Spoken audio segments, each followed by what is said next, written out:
से पढ़ाई किया करो, सब लोग दिन रात पढ़ो। किसी को अगर मैंने खेलते देखा, इधर उधर घूमते देखा, टांगे तोड़ दूंगा। चलिए सीरियसली पढ़ते हैं।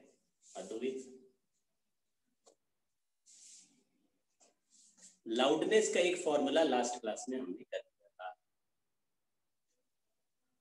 और इसका कोई ज्यादा यूज नहीं है, इसलिए इस पे बहुत फोकस नहीं करना है। लाउडनेस का बिल्कुल फिक्स्ड टाइप का क्वेश्चन 100 साल में एक बार पूछा जाता है। अब नहीं पूछा जाएगा क्योंकि ज्यादा डिस्कशन में है नहीं ये टॉपिक, बहुत दिनों से कभी आया भी नहीं, बट बीच बीच में कभी खुदक जाता है और सीधा फॉर्मूला बेस्ड क्वेश्चन होता है। इंटेंसिटी एक मोमेंट पे दिया है और आई नॉट के साथ कंपैरिजन यानी रेशियो लेके लॉग के अंदर डालो, लाउडनेस आ जाएगा। 10 मल्टीप्लाई करने पे डेसी बेल हो जाएगा, डेसीबेल हो जाएगा। ये लास्ट क्लास में हमने कर लिया था। अब हमारा आज जो है कहानी इसकी है, kinetic energy per unit length, potential energy per unit length, total energy per unit length. इसको करने से पहले मैं एक चीज आपको एनर्जी डेंसिटी से वापस लौटते हैं। एनर्जी डेंसिटी को एरिया से मल्टीप्लाई करती है, एनर्जी पर यूनिट लिखते चलना वॉल्यूम। अगर मैं काइनेटिक एनर्जी डेंसिटी लिखूं तो आप लिखोगे किसी भी पार्टिकल की, मतलब किसी भी ऑब्जेक्ट की काइनेटिक एनर्जी जो हाफ एम वी स्क्वायर होती है उसको वॉल्यूम से डिवाइड कर दो। Kinetic energy per unit volume, kinetic energy density, बहुत सिंपल तो है। तो मास अपॉन वॉल्यूम को रो लिख सकते हैं, तो ये फॉर्मूला आया half rho V square, half rho V. ये फॉर्मूला तो बहुत सिंपल है ना, ये मास पर यूनिट वॉल्यूम लिख दिया, इसलिए काइनेटिक एनर्जी भी पर यूनिट वॉल्यूम आ गई। इसमें तो कुछ सीखना है ही नहीं, ये तो बहुत सिंपल बात हो गई। कोई नई चीज सीख गए क्या? बहुत सिंपल है। अब हमारा ये फॉर्मूला हो गया, ओके। दूसरा फॉर्मूला है पोटेंशियल एनर्जी डेंसिटी। यहां पे एक ऐसा पॉइंट हम उठाएंगे जो पॉइंट दुनिया में अभी भी सस्पेंस चल रहा है। अभी मैं आपको उस पॉइंट में आराम से फंसा दूंगा। देखो पोटेंशियल एनर्जी, ये जो इलास्टिसिटी की वजह से वेव चल रही है, यानी कि जहां पर वेव होती है वहां मीडियम डिफॉर्म हो जाता है। कभी ऐसा आपको अभी आइडिया लग चुका होगा कि जिस भी मीडियम में वेव होगी वहां पे मीडियम डिफॉर्म हो जाएगा, यानी कुछ पार्टिकल या तो पास आ जाएंगे, कुछ पार्टिकल एक दूसरे से दूर चले जाएंगे। और डिफॉर्मेशन की वजह से इलास्टिसिटी का एक प्रॉपर्टी है जिससे वो वापस, अनमोल ने आंसर बताया कि सर हमने पढ़ा हुआ है पोटेंशियल एनर्जी डेंसिटी या एनर्जी स्टोर्ड इन इलास्टिसिटी होता half into stress into strain. सुना है कभी?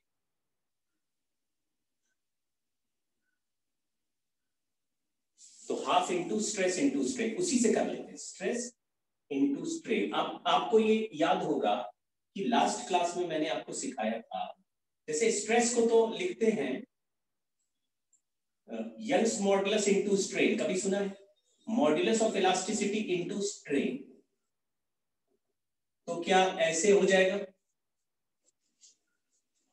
स्ट्रेस अपॉन स्ट्रेन होता है मॉडुलस ऑफ इलास्टिसिटी, यहां मॉडुलस ऑफ इलास्टिसिटी लिखते हैं, यहां स्ट्रेन। ठीक है। फिर हमने ये भी देखा था C equal to under root Y by rho होता है, यानी कि y को रो इंटू सी स्क्वायर लिख सकते हैं। और स्ट्रेन को मैंने आपको सिखाया था, ये जो स्ट्रेन होता है ये dy बाई dx ही होता है, तो ये इसको dy बाई dx का होल स्क्वायर। ये हमारा आंसर आया पोटेंशियल एनर्जी डेंसिटी का। ये बहुत ही पढ़े लिखे लोगों के लिए फॉर्मूला है, बहुत ही पढ़े लिखे लोगों के लिए, है ना। बहुत जो केवीपीवाई टाइप की बातें करते हैं वो बच्चों के लिए फॉर्मूला है, kinetic energy density, potential energy. ऊपर दो सिंपल है, half rho V square, V मतलब वेलोसिटी ऑफ पार्टिकल है ये, और ये है पोटेंशियल एनर्जी डेंसिटी। इसी वैल्यूज को अगर हम देखो, जो स्ट्रेस होता है वो होता है stress equal to Young's modulus into strain. कभी ऐसे सुना, stress upon strain equal to Young's modulus?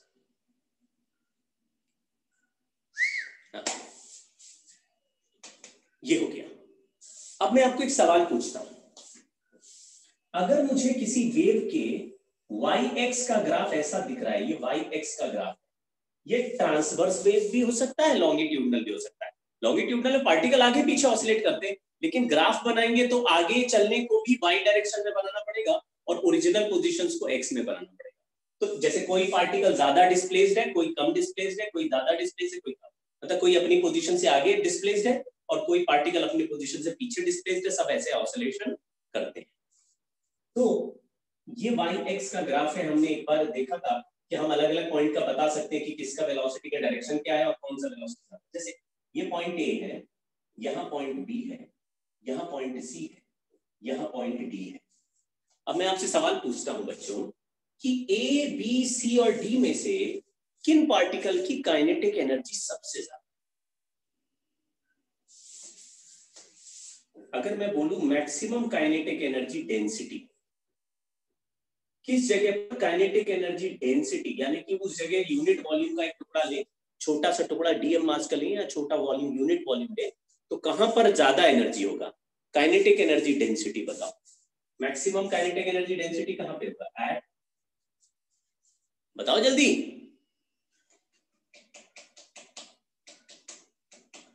आप बोले ए या सी पर? ए पर भी है, सी पर भी है, ए पर भी है, सी पर भी है, ए पर भी है, सी पर भी है, ए पर भी है, सी पर भी है, सब सी बोल रहे हैं, ए पर भी, सी पर, ए एंड सी, ए एंड सी। क्यों? क्योंकि ए भी मीन पोजीशन पे है और मीन पोजीशन पे पार्टिकल का वेलोसिटी मैक्सिमम होता है ए omega.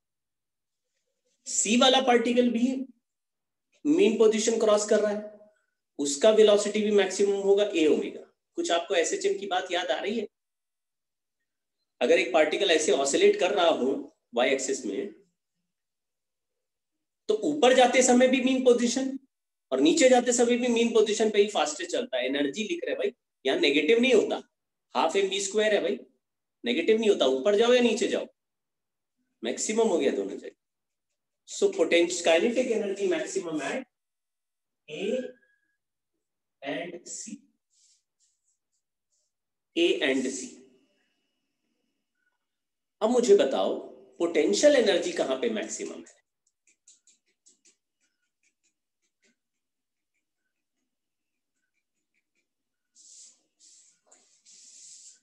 Maximum potential energy density at, बोलो, बी एंड डी। क्यों?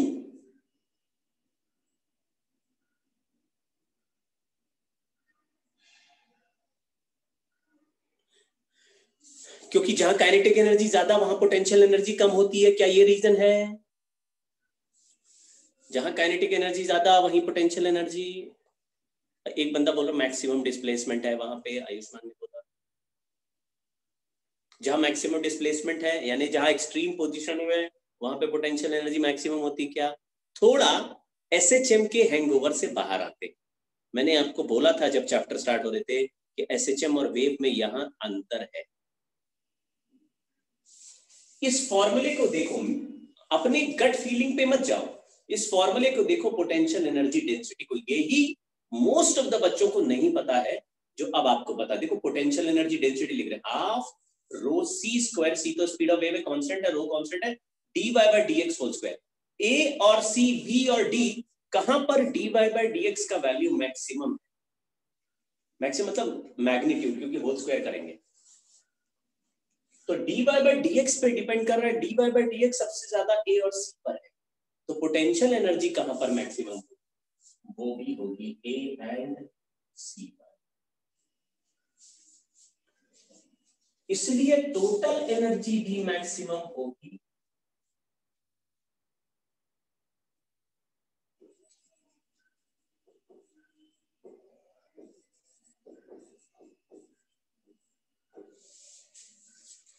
total energy density is also maximum at A and C.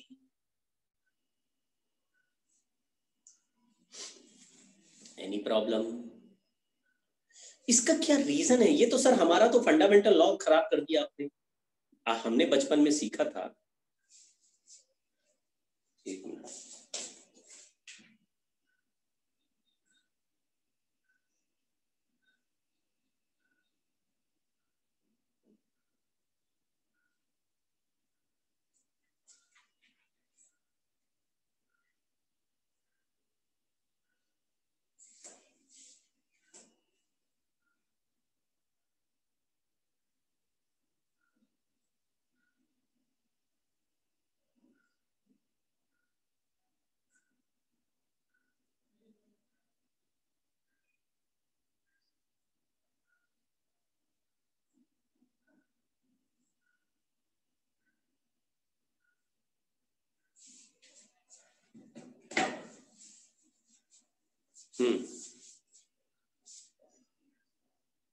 हाँ, अब अनमोल का सवाल आया, इसका मतलब टोटल एनर्जी कंजर्व ही नहीं दिख रही इसमें, नहीं है।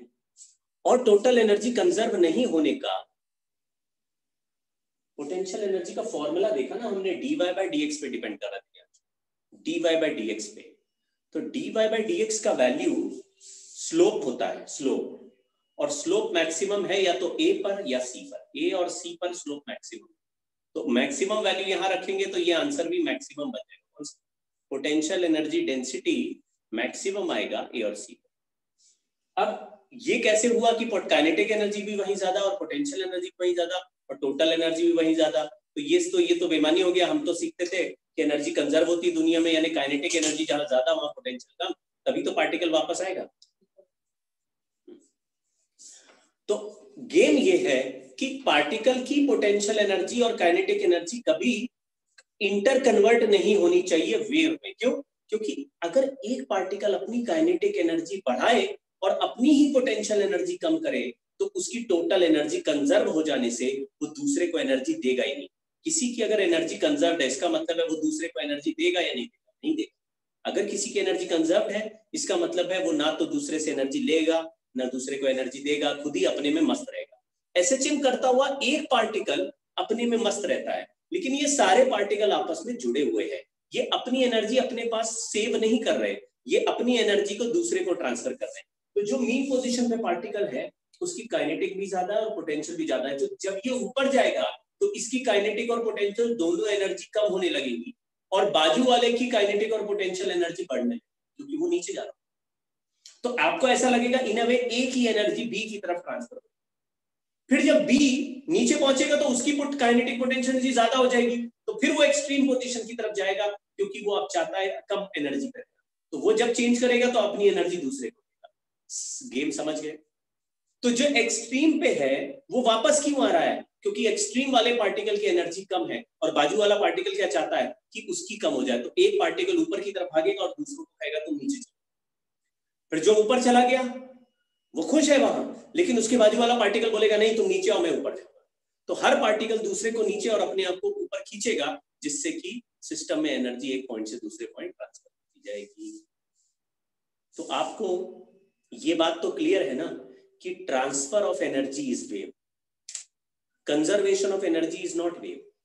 अगर मैं एक पार्टिकल पे वाइब्रेशन क्रिएट करूं तो वो वाइब्रेशन ट्रैवल करते हुए दूसरे पॉइंट पे पहुंच जाएगा।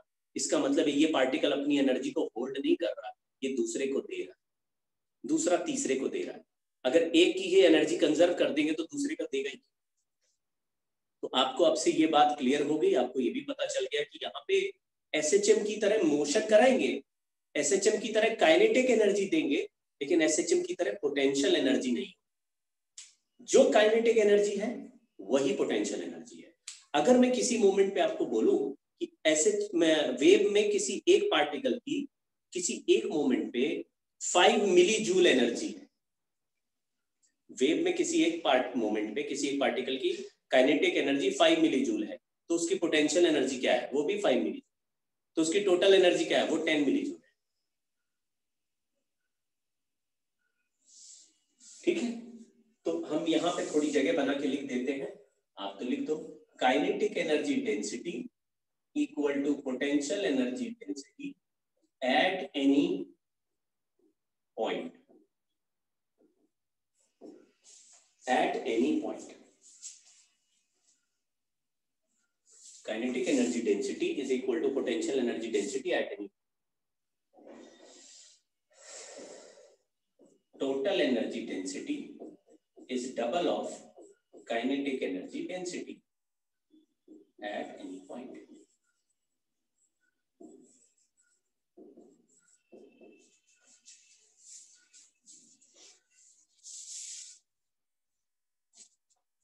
ये लिख लो भाई।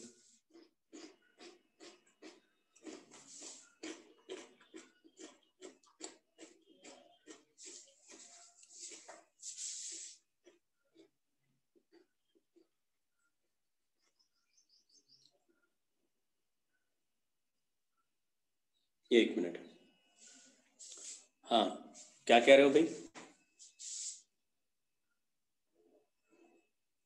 सर मैथमेटिकल प्रूफ है क्या? तो मैथमेटिकली तो प्रूफ किया हमने, और कैसे किया? ये देखो दो फॉर्मूले हमने मैथमेटिकली तो अच्छा चलो इसको प्रूफ करते हैं, ध्यान से देखो। मैंने ये कहना भूल गया, यहां पे मैं आपको कंडीशन ऑफ वेव याद है?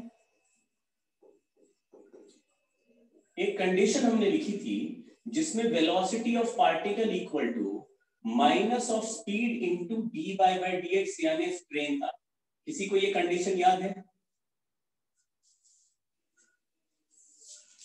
अब आप बताओ ये दोनों प्रूफ हो गए कि नहीं हो गए? देखो ये प्रूफ हो गए कि नहीं हो गए? इसको देखो यहां पे क्या लिखा है,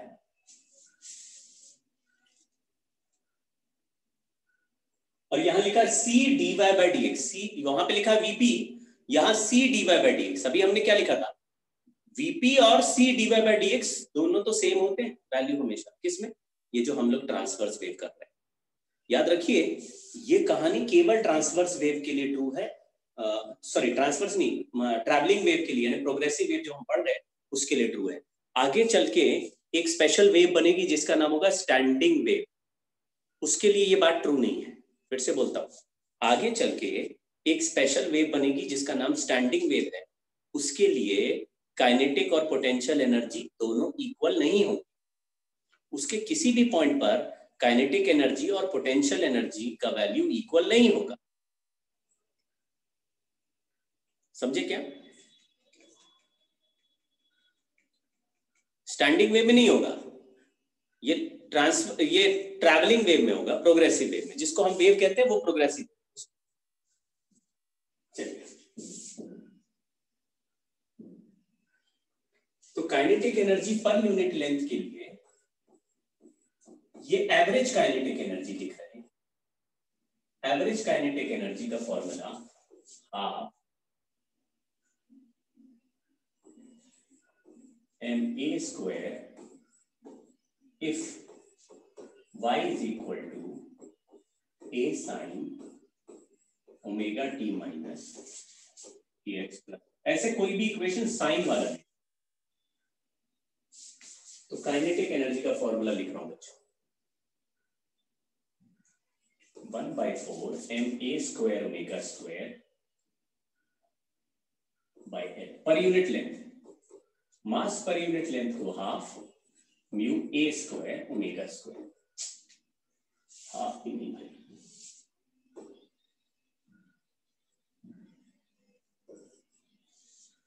अब थोड़ा सा ये समझने वाली बात है कि हाफ था, अभी काइनेटिक एनर्जी का फॉर्मूला लिख रहे थे हाफ था, उसकी जगह 1/4 क्यों आ गया? क्योंकि जब मैं काइनेटिक एनर्जी लिखूंगा तो मान लो मैंने इसको डिफरेंशिएट कर दिया, डी बाई dt, ये हो गया वेलोसिटी ऑफ पार्टिकल। आपको याद है क्या आंसर आएगा? माइनस ए ओमेगा कॉस नहीं प्लस ए ओमेगा कॉस के x minus omega T plus 5। अब हाफ एम बी स्क्वायर में अगर इसका स्क्वायर करके लिखेंगे तो ए स्क्वायर ओमेगा स्क्वायर तो आ जाएगा और आगे आएगा कॉस स्क्वायर थीटा। मैं जो बोल रहा हूं अभी आपको उसका थोड़ा थोड़ा बात समझ में आ रही है क्या हो रहा है? हमने अभी काइनेटिक एनर्जी का फॉर्मूला लिखा था half rho VP square, VP था D Y by D X, तो मैंने वाई के फंक्शन को डिफरेंशिएट करा तो ए ओमेगा का स्क्वायर आ गया, और पर यूनिट लेंथ दिया था तो मास अपॉन लेंथ लिख दिया। ये 1/4 कहां से आया? कॉस स्क्वायर थीटा वाला जो टर्म बन रहा है कॉस स्क्वायर थीटा, उसका एवरेज ले लिया। क्योंकि एसएचएम कर रहे हैं सारे पार्टिकल, तो किसी की काइनेटिक जो मीन पोजीशन पे उसकी काइनेटिक एनर्जी ज्यादा है, जो ऊपर है उसकी थोड़ी कम है, किसी की और कम है, किसी की और कम है, फिर किसी की ज्यादा कम, ज्यादा कम। तो सारे पल्स में हर एक की काइनेटिक एनर्जी अलग अलग है। जब सबकी काइनेटिक एनर्जी अलग होती है तो हम लोग लिख देते हैं कि भाई एवरेज लिख दो, किसी की कम किसी की ज्यादा, हमने एवरेज ले लिया। और कॉस स्क्वायर थीटा और साइन स्क्वायर थीटा का एवरेज 1/2 होता है। तो एक फॉर्मूले में 1/2 पहले से चल रहा था, एक और आ गया, टोटल हो गया 1/4 m/l a square omega square. 1/4 m/l को मास पर यूनिट लेंथ लिखते हैं, mu a square omega square. इसी तरह से पोटेंशियल एनर्जी डेंसिटी में average potential energy per unit length, यहां पर यूनिट लेंथ है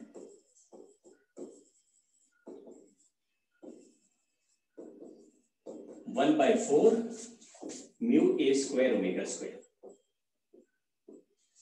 हमको कैसे पता ये आएगा, एक मिनट है।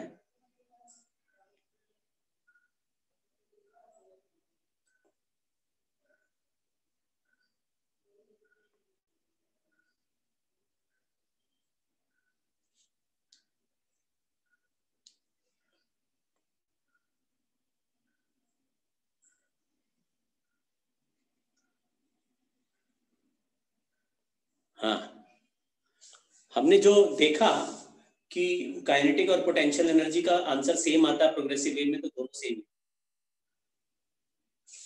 मास पर यूनिट लेंथ है तो पोटेंशियल एनर्जी भी पर यूनिट लेंथ।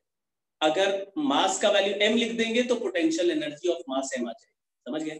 तो किसी ने बोला मेरे पास एक धागा है, एक स्ट्रिंग है, उसमें वेव बना दिया मैंने और फ्रीक्वेंसी दे दिया वेव का। तो थ्रेड का अगर मास दिया हुआ है तो उसी मास से मल्टीप्लाई कर दोगे, पूरे थ्रेड की एनर्जी आ जाएगी। यस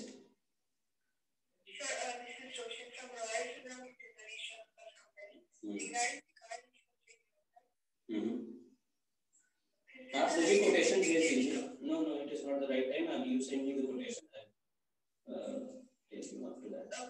व्हाट्सएप पे मेरे नंबर पे उसमें।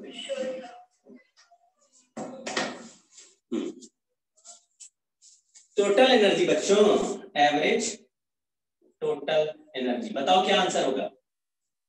इसी में बस 1/2 कर दो।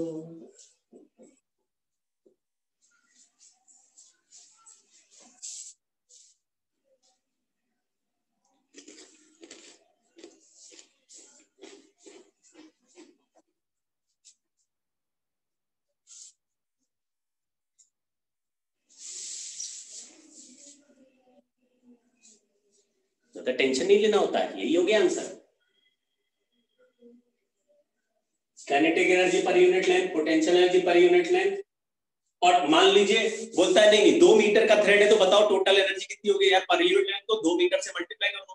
बोल रहा 4 मीटर का वायर है, अब कितनी होगी, 4 मीटर से मल्टीप्लाई कर दो, या टोटल मास लिख दो। समझ गए क्या। बोल रहा मेरे पास एक रस्सी है जिसमें वेव बना रहा 5 किलो की रस्सी है, बताओ कितनी एनर्जी। तो रस्सी तो वाइब्रेट कर रही 5 किलो, 5 किलो का रस्सी इज वाइब्रेटिंग, तो मास की जगह पूरा 5 किलो रखोगे, पूरे 5 केजी का आंसर आ जाएगा। करेक्ट।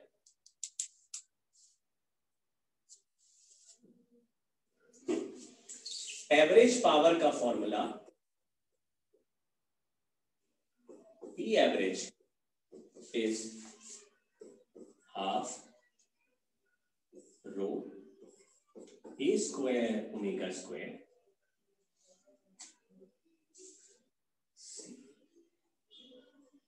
सॉरी रो की जगह ए लिख देते, सॉरी, या म्यू लिख देते हैं। अब आप समझो क्या हुआ।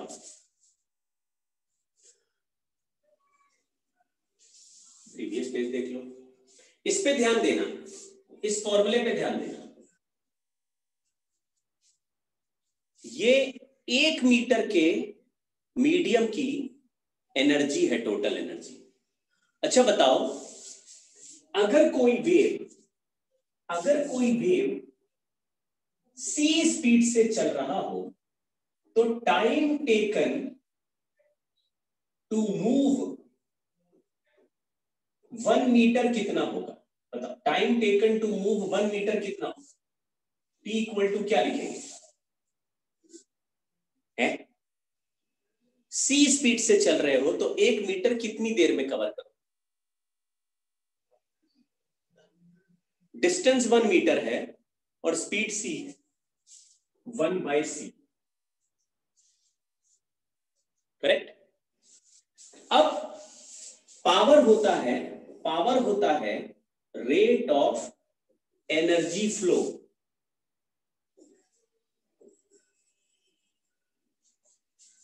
क्या ये आपको पता चल गया? Energy phloem per unit time. तो हमने कहा एनर्जी जो फ्लो हुई वो हाफ म्यू, 1 मीटर में जो एनर्जी होती है वो half mu a square omega square होती है डिवाइडेड बाय 1 मीटर चलने का टाइम। यह है एनर्जी और ये है टाइम। तो क्या इस फॉर्मूले में यहां एक c और चिपक जाए?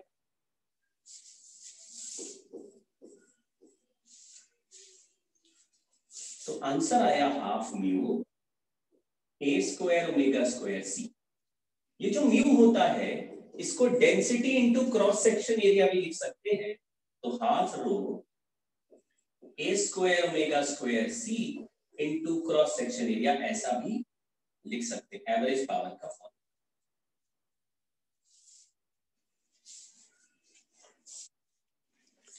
देखो डेंसिटी इनटू वॉल्यूम करते हैं तो मास आता है, और लीनियर डेंसिटी इनटू लेंथ करते हैं तो भी मास आता है।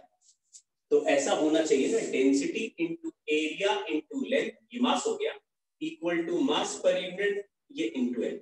ये लीनियर डेंसिटी है, ये वॉल्यूम डेंसिटी। तो लेंथ से लेंथ कैंसिल कर दे तो density into area is mass per unit length, correct है।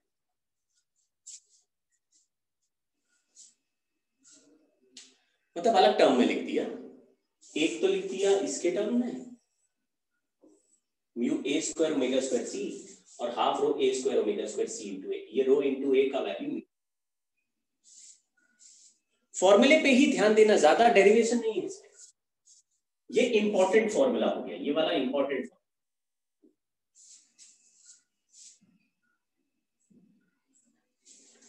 अब इंटेंसिटी, ये इंपॉर्टेंट है। Power upon area,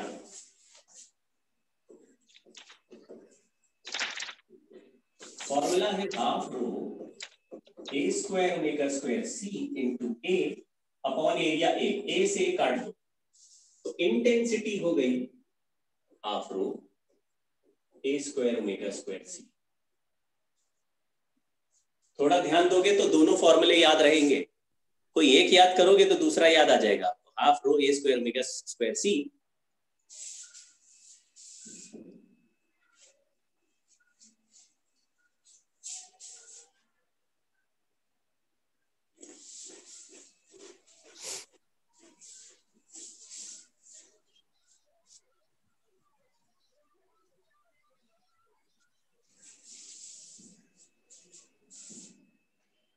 half rho a square omega square c, power upon area. Power का फॉर्मूला अभी बनाया था क्या? नहीं, आप समझे नहीं, आप थोड़ा ध्यान दो। केवल एनर्जी का पर यूनिट लेंथ बनाया, फिर उस यूनिट लेंथ को चलने का टाइम निकाल दिया। तो यूनिट लेंथ की एनर्जी पता है और यूनिट लेंथ का टाइम पता है, तो उस एनर्जी अपॉन टाइम को कर दो तो यूनिट लेंथ तो कट गया अपने आप। जितना लेंथ, जैसे मैंने बोला एल लेंथ का मीडियम है तो एल लेंथ को ही तो चलाओगे वेव को, फिर तो कितना टाइम में एल डिस्टेंस चलेगा उसकी पूरी एनर्जी लिख दी और उसके पूरे चलने के टाइम से डिवाइड कर दिया, तो पर सेकंड कितनी एनर्जी चल रही है मीडियम में वो पता चल। तो जब हम वाइब्रेशन भेजते हैं तो एक कॉम्प्रेशन आगे बढ़ता है, फिर एक रैरिफैक्शन आगे बढ़ता है, फिर कॉम्प्रेशन आगे बढ़ता है, फिर तो कॉम्प्रेशन रैरिफैक्शन के बीच में जो सारे अलग अलग टाइप के पार्टिकल हैं उन सबकी कलेक्टिव कुछ एनर्जी है जो ट्रैवल कर रही है। हर पार्टिकल को बराबर एनर्जी नहीं है, किसी की ज्यादा किसी की कम है। नेक्स्ट मोमेंट पे किसी और की ज्यादा हो जाएगी, किसी और की कम हो जाएगी, एनर्जी ट्रैवल करेगी। तो पर सेकंड किसी क्रॉस सेक्शन से कितनी एनर्जी क्रॉस कर रही है, जैसे एक कॉम्प्रेशन फिर रैरिफैक्शन फिर कॉम्प्रेशन रैरिफैक्शन ऐसे ट्रैवल कर रहा है, तो हम कह रहे हैं बताओ एक सेकंड में कितनी एनर्जी इधर से इधर ऑन एन एवरेज गई। ऑन एन एवरेज क्यों बोल रहे हैं? क्योंकि हर मोमेंट पे तो एनर्जी अलग अलग है, हर पार्टिकल की अलग अलग है। लेकिन अगर पूरा पल्स देखें तो कुछ पार्टिकल ज्यादा एनर्जी के हैं, कुछ कम एनर्जी के, ऊपर वाले कम एनर्जी के हैं, नीचे वाले ज्यादा एनर्जी के, सबको कलेक्टिवली मिला दिया एक एवरेज एनर्जी हो गई। इस एनर्जी को ट्रैवल करने में जितना टाइम लगा उस टाइम से डिवाइड कर दिया, तो एवरेज पावर हो गया। तो ऐसा नहीं है कि हर मोमेंट पे तुम्हें बराबर पावर मिल रही, लेकिन हम लोगों को जो सुनाई देता है साउंड या जो दिखाई देता है वो एवरेज पावर है, क्योंकि ये सब फ्रीक्वेंसी इतनी हाई है कि हमारे कान अलग अलग वाइब्रेशन को नहीं सुनते हैं, ये वाइब्रेशन के एम्पलीट्यूड को सुनते हैं। तो अगर मैंने कह दिया कि मेरे साउंड का एम्पलीट्यूड डबल कर दिया तो इंटेंसिटी 4 टाइम्स हो जाएगी, तो तुम्हें जो साउंड सुनाई देगा पहले से 4 टाइम्स ज्यादा इंटेंस हो जाएगा। लेकिन 4 टाइम्स ज्यादा इंटेंसिटी होना और लाउडनेस में अंतर है। तो ऐसा नहीं कहना इंटेंसिटी 4 टाइम्स यानी 4 टाइम्स ज्यादा सुनाई देगा, ऐसे नहीं है, लाउडनेस का फैक्टर अलग है।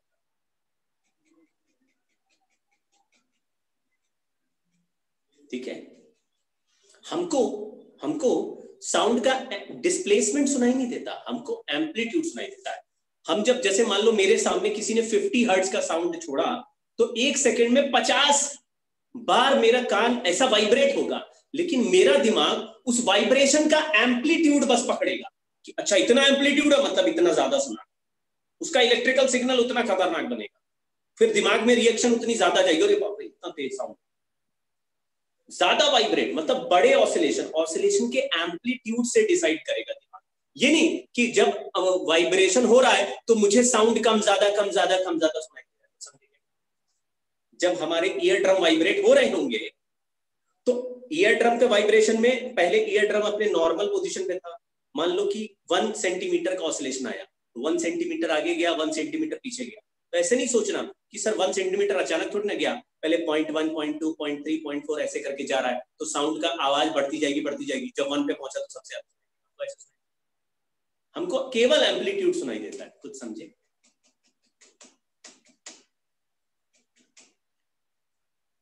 अच्छा, किसी को ऐसा लगता है कि सर नहीं ऐसा नहीं होता। देखो क्या हुआ कि एक बार मेरे मम्मा ने मुझे बोला कि जाओ सब्जी ले आओ, तो मेरी तरफ ऐसे साउंड आ रहा था, तो जब साउंड ऐसे नीचे से आ रहा था तो हम ऊपर उछल गए, ये नीचे वाला पल्स निकल गया, और फिर जब साउंड ऊपर वाला पल्स बना तो हम नीचे झुक गए ऐसे।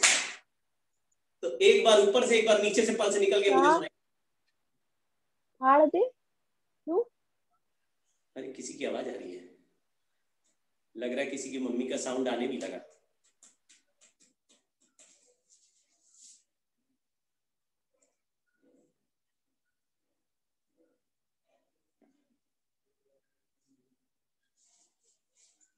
क्या आप लोगों को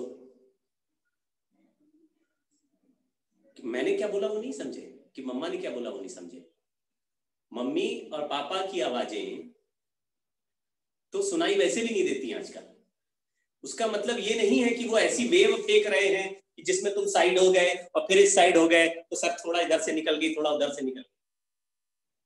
सांप बन के नहीं आ रही है वेव तुम्हारी तरफ, वो तो वाइब्रेशन लॉन्गिट्यूडनल है, वो तो कान में टकराएंगे ही टकराएंगे। लेकिन अगर कोई धीरे धीरे बोल रहा है तो तुम्हारे साउंड का एम्पलीट्यूड कम है, जिससे इंटेंसिटी कम है। तो हम जो साउंड सुनते हैं वो डिस्प्लेसमेंट से नहीं सुनते, डिस्प्लेसमेंट के एम्पलीट्यूड से। तो अगर मैंने बोला कि एक साउंड ये है और एक साउंड ये है, तो शुरुआत में दोनों साउंड की इंटेंसिटी मेरे लिए सेम है कि अलग है? इनिशियली इस पॉइंट पर दोनों की इंटेंसिटी सेम है कि अलग? ये नहीं देना है आंसर, ये नहीं देना है, सेम नहीं है, क्योंकि हम लोग एम्पलीट्यूड सुनते हैं, हम इंस्टेंटेनियस डिस्प्लेसमेंट नहीं सुनते, हम एम्पलीट्यूड सुनते हैं। तो ऊपर वाला साउंड का डिस्प्लेसमेंट कुछ भी हो, एम्पलीट्यूड नीचे वाले से बड़ा लगे। समझ गए?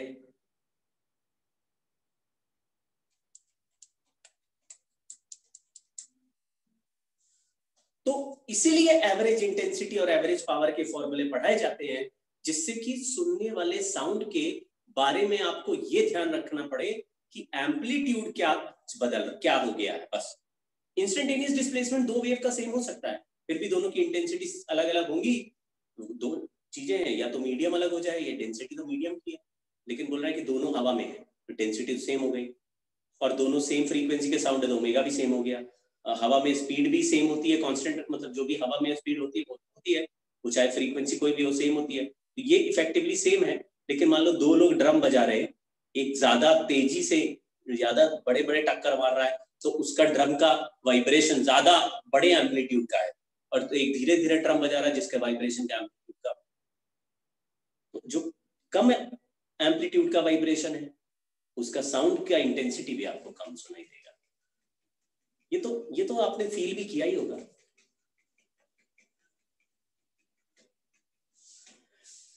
तो बोलते सर ऐसा भी तो हो सकता है कि एक ड्रम वाला मेरे पास हो, दूसरा ड्रम वाला दूर। हाँ ऐसा हो सकता है, क्योंकि जो भी सोर्स होते हैं वो अपना साउंड चारों तरफ फेंकते हैं। हेलो क्लास में हूँ सर, 4 बजे बात करूँ? मैं कॉल करूंगा 4 बजे।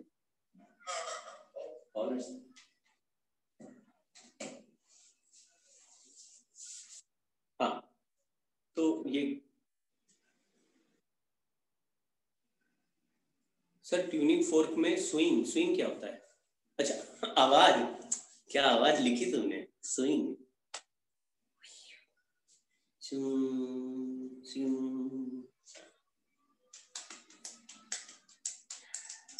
देखो कोई भी साउंड जो है वो जैसे ट्यूनिंग फोर्क है वो सिंगल फ्रीक्वेंसी बना रहा है, सिंगल फ्रीक्वेंसी स्विंग होती है, ही होती है।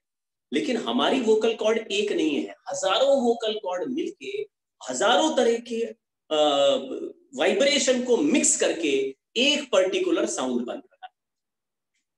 बहुत सारे साउंड मिक्स करके एक पर्टिकुलर साउंड बना हमारे गले से, तो आवाज ऐसी सुनाई दे रही है। प्लस हम लोगों को अपना वॉइस मॉड्यूलेट करना पता चल गया, फ्लक्चुएट करना पता चल गया, वोकल कॉर्ड को अपने आप वाइब्रेट कैसे कितना कराना है ये पता चल गया, कैसी रिक्वायरमेंट है, तो वो ट्रेनिंग से हमको आइडिया लग जाता है ना, बोलते वैसा है। वरना आप छोटा बच्चा देखिए तो एक दो ही उसके पास गाने होते हैं। छोटा बच्चा जो पैदा हुआ उसके एक दो ही गाने होते हैं, एक तो ये गाना होता है अरे,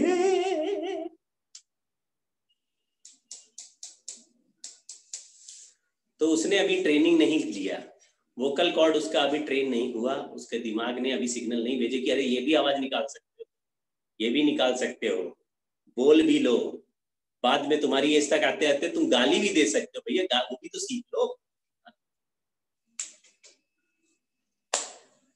तो अलग अलग तरह के साउंड निकालने की आपको आदत हो गई ट्रेनिंग से। कंक्लूजन ये है कि आप हाँ मैंने बोला कि पास वाला इंटेंसिटी ज्यादा सुनाई देता, दूर वाला कम, क्योंकि जो सोर्स होते हैं वो अपनी एनर्जी को चारों तरफ फेंक रहे होते हैं, चारों तरफ, तो चारों तरफ फेंकते हैं तो हमको उस पूरे रीजन का केवल एक पॉइंट का एनर्जी ही मिलता है। तो अगर कोई सोर्स मेरे से r डिस्टेंस दूर है या 2 मीटर दूर है, तो 2 मीटर के एरिया में या चारों तरफ के वॉल्यूम में जितनी जगह क्रिएट हुई, 2 मीटर का अगर मैं स्फीयर बना लूं, 2 मीटर का एक स्फीयर बना लूं, तो ये सोर्स उस स्फीयर में हर जगह एनर्जी फेंक रहा है, तो पूरी एनर्जी 2 मीटर के स्फीयर पे डिस्ट्रीब्यूट हुई और हम उसके एक पॉइंट पे हैं, तो पूरा एनर्जी 2 मीटर के स्फीयर में जो डिस्ट्रीब्यूट हुआ उसके एक पॉइंट की एनर्जी हमें मिल रही है। लेकिन अगर मैं उससे 10 मीटर दूर हूं तो इफेक्टिव स्फीयर का साइज 10 मीटर का हो जाएगा, ये हम समझ गए। तो 10 मीटर का तो साइज बड़ा हो जाएगा, तो सेम एनर्जी अगर 10 मीटर के स्फीयर के सरफेस पे डिस्ट्रीब्यूट होगी तो पर यूनिट एरिया कम एनर्जी मिलेगी। इसलिए पावर अपॉन एरिया से इंटेंसिटी बनती है। अगर पावर पी सोर्स का सेम है तो जितना दूर जाओगे इफेक्टिव एरिया उतना बढ़ता जाएगा, तो इंटेंसिटी घटता जाएगा।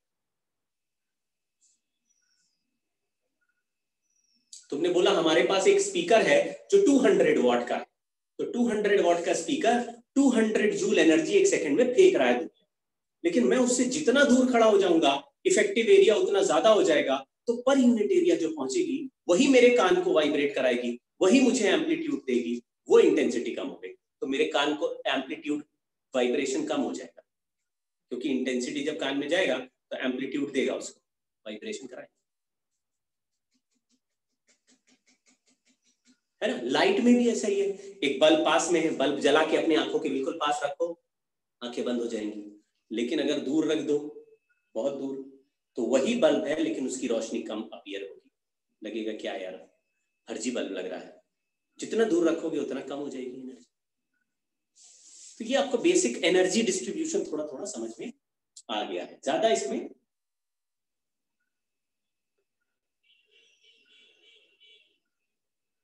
देखो वो मशीन जो है उसमें एक छोटा स्पीकर और एक डिटेक्टर यानी रिसीवर बैठा होता है,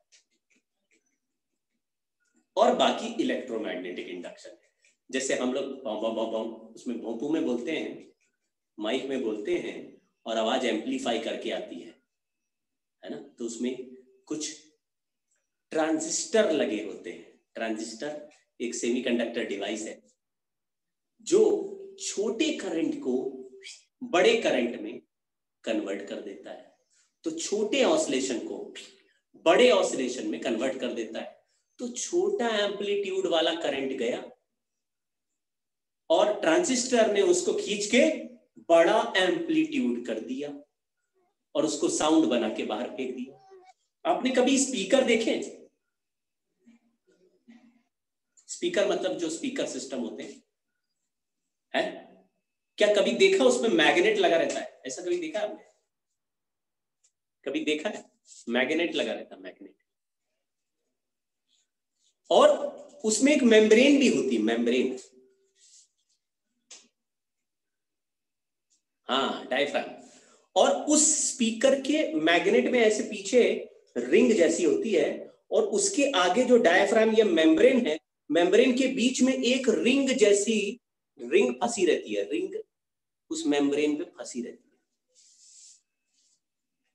यानी वो छोटी सी जो रिंग है जो डायफ्राम से कनेक्टेड है वो मैग्नेट के साथ कनेक्टेड, मैग्नेट के नजदीक है, मैग्नेट से बनने वाला मैग्नेटिक फील्ड उस रिंग से पास होता है, और ये एक जनरल साइंस का रूल है, आपने सुना ही होगा कि अगर किसी कॉइल में करंट मार दे तो मैग्नेटिक फील्ड उसको वाइब्रेट करा देगा, अगर किसी कॉइल में करंट भेज दें तो मैग्नेटिक फील्ड उसको रोटेट कराएगा, रोटेट मतलब वाइब्रेट कराएगा, अगर करंट ऑल्टरनेटिंग करंट है तो वाइब्रेट कराएगा, और कितने वाइब्रेशन कराएगा? जितने वाइब्रेशन का करंट बना भेजा। तो साइंस समझना किसने कितना ब्यूटीफुल साइंस लगाया। हम जो बोले वो मैकेनिकल वेव है, मैंने 50 हर्ट्ज का साउंड बनाया तो माइक के अंदर एक कॉइल है जो 50 बार ऑसिलेट हुआ एक सेकंड में, उस ऑसिलेट होते हुए कॉइल ने एक छोटा सा करंट बनाया, छोटा सा वायर बना, छोटा सा करंट बनाया जो कि 50 ऑसिलेशन का करंट है, छोटा करंट, वो करंट चलते हुए एम्पलीफायर में घुस गया जिसमें ट्रांजिस्टर लगा है, जो बैठा है ऐसे और देख रहा है, अगर छोटा करंट भेजोगे ऐसे उसको खींच के एम्पलीट्यूड बड़ा करके भेज देगा स्पीकर की तरफ, तो स्पीकर में माइक से छोटा करंट निकला, एम्पलीफायर ने करंट का साइज बढ़ा दिया, फ्रीक्वेंसी नहीं साइज, एम्पलीट्यूड बढ़ा दिया, फिर वो बढ़ा हुआ एम्पलीट्यूड स्पीकर में गया और स्पीकर के कॉइल में गया, तो कॉइल ज्यादा तेजी से, क्योंकि बड़ा करंट जा रहा तो दर दर दर दर दर ऑसिलेट, लेकिन एक सेकंड में कितनी बार ऑसिलेट? जो हमने बोला था। और जब डायफ्राम वाइब्रेट होगा तो किस फ्रीक्वेंसी का साउंड क्रिएट होगा? क्योंकि वाइब्रेशन से ही तो साउंड क्रिएट हो रहा है, 50 हर्ट्ज का, तो सेम फ्रीक्वेंसी का साउंड क्रिएट हुआ, तो जो गाना मैंने गाया वही गाना तुम्हें सुनाई दिया। थोड़ा बहुत डिफरेंस होता है, थोड़ा बहुत डिफरेंस होता है, क्वालिटी थोड़ा बहुत बदलती है, क्योंकि एग्जैक्टली सेम कॉपी नहीं, लेकिन कोई जितना भी अच्छा स्पीकर होता जाएगा वो एग्जैक्ट सेम साउंड तुमको देता जाएगा। इस तरह से मामला होता है, ऐसे है ना। चलिए ज्यादा समय नहीं लेते हुए एनर्जी की बातें हमने कर ली है, बच्चों यहाँ पे लिख देता हूं फिर से, हमने जो आज फॉर्मूला पढ़ा उसमें पावर का फॉर्मूला है हाफ रो ए स्क्वायर ओमेगा स्क्वायर सी इंटू ए या half mu A square omega square C. Intensity का फॉर्मूला भी हमने इसी तरीके से पढ़ा, बस ए हटा दिया, half rho capital A square omega square C. ये एम्पलीट्यूड है, मुझे ये पता चल गया intensity is proportional to A square, इसको उसी जगह पे लिख देते हैं, यहां लिख दो intensity is proportional to A square. ये इंपॉर्टेंट फैक्ट है, अपने को दिमाग में रखना है कि एम्पलीट्यूड से सुनाई देता है इंटेंसिटी, डिस्प्लेसमेंट से नहीं। ये नहीं कहना कि ये साउंड जब मेरे कान में पहुंचा तो शुरुआत में साउंड जीरो सुनाई दे रहा था, जीरो नहीं सुनाई दे रहा था, साउंड ये सुनाई दे रहा था, ये समझ गए। इसका जो हाइट है वो साउंड का इंटेंसिटी, इसका हाइट का square will become intensity of sound, ठीक है। तो कोई बोलता है बताओ साउंड कम ज्यादा सुनाई देगा कि कांस्टेंट, आप बोलोगे देखो अगर एम्पलीट्यूड हर जगह सेम है, यहां भी सेम यहां भी सेम, तो जितनी देर तक भी साउंड आता रहेगा उसका इंटेंसिटी सेम है। लेकिन अगर कोई ऐसा दे दे कि मेरे को साउंड ऐसा आ रहा, अब इसको देख के क्या बोलोगे, इंटेंसिटी बढ़ रही घट रही है, ऐसे साउंड आ रहा नहीं था, हाँ, intensity is gradually decreasing. Why? Because amplitude of oscillation is decreasing with time. बिल्कुल सही, आप लोग समझ गए। एक इंटेंसिटी का फॉर्मूला और जल्दी से लिख लो, in pressure variation wave, in pressure variation wave intensity is delta P not square by 2 rho C. इस पूरे चैप्टर में सी का मतलब स्पीड ऑफ वेव है,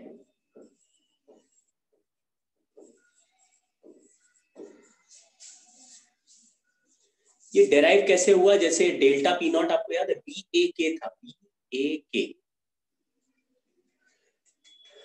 उसको रख देना, ये अपने आप इसमें कन्वर्ट हो जाएगा। मतलब अप्रोप्रिएट चेंजेस जो हैं वो रखते जाना, बी की जगह तुम रो सी स्क्वायर लिख देना। ये जो ये याद है आपको डेल्टा पी नॉट बी ए के था बाग,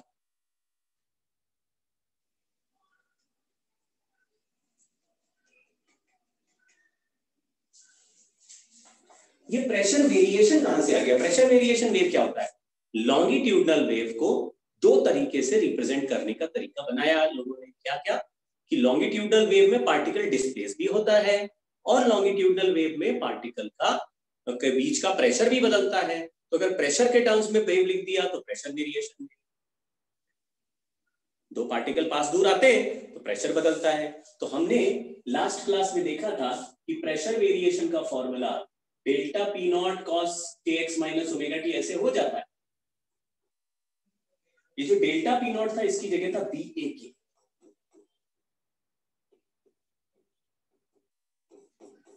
बी ए के था। कुछ याद आया क्या? तो उसके हिसाब से इंटेंसिटी का formula delta P not square upon 2 rho C. इसको भी देखोगे तो ये I proportional to delta P not square. I क्या है इंटेंसिटी, डेल्टा पी नॉट क्या है प्रेशर का एम्पलीट्यूड। तो क्या आई प्रोपोर्शनल टू एम्पलीट्यूड का स्क्वायर हुआ इसमें भी?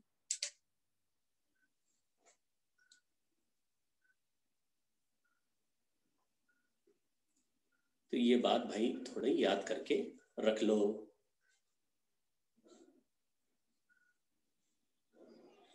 अब देखो नेक्स्ट क्लास से पहले, नेक्स्ट क्लास में मैं यहां तक के बहुत सारे क्वेश्चंस कराऊंगा। अब तक जो हम पढ़ चुके एनर्जी, वेव की इक्वेशन, वेव की वेलोसिटी, वेव का dy बाय dx, ओमेगा, के, time period, frequency, potential energy, kinetic energy, intensity, power, एक वेव की जो भी जानने लायक बातें एक वेव, वो सारे बातों को जितने भी अच्छे अच्छे सवाल हैं वो नेक्स्ट क्लास में करूंगा। तो अभी तक का जो एक पार्ट ऑफ वेव हमने पढ़ा है ये सिंगल वेव है। सिंगल वेव मतलब एक वाइब्रेशन क्रिएट किया और वो हवा में या मीडियम में ट्रैवल करते हुए जा रहा है स्पीड से। ये एक सिंगल वेव है, इसको बोलते हैं ट्रैवलिंग वेव या प्रोग्रेसिव वेव। ठीक है, यहां तक का चैप्टर आपको अच्छे से रिवाइज करना है।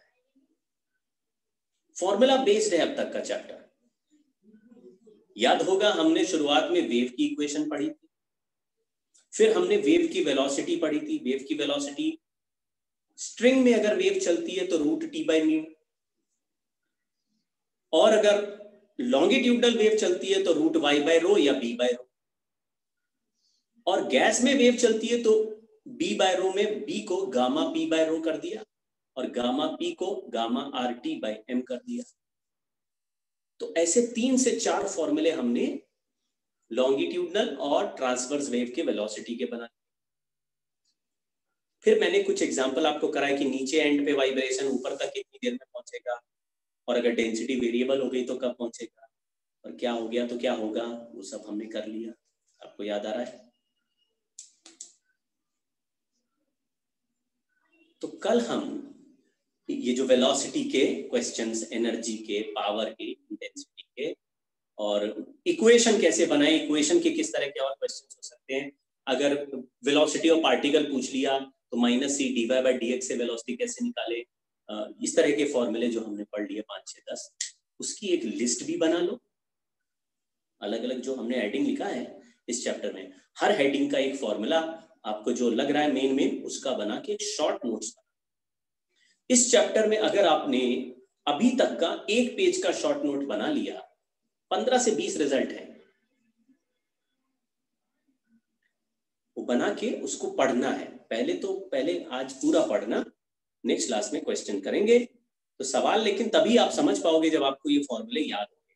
इसी फॉर्मूले में वैल्यू डाल के हम कुछ रिजल्ट सॉल्व करते हैं। ये लिख लो, सुपरपोजिशन प्रिंसिपल।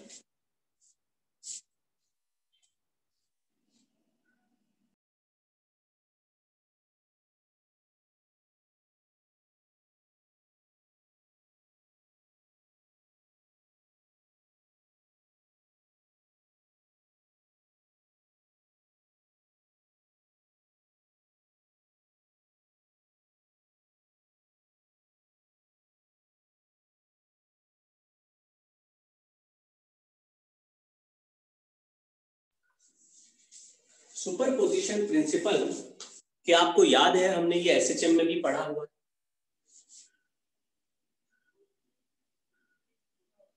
वहां पर भी यही लिखा था। अगर एक पार्टिकल पे एक वेव चलते हुए आ जाए, जैसे तुम बात कर रहे हो किसी से, तुम्हारा दोस्त भी साथ में बोलने लगा, तो जो सुन रहा होगा उसके कान में एक साथ 2 साउंड जाएंगे, तो उसके कान के ईयर ड्रम का जो वाइब्रेशन होगा वो दोनों साउंड के डिस्प्लेसमेंट के सम के बराबर।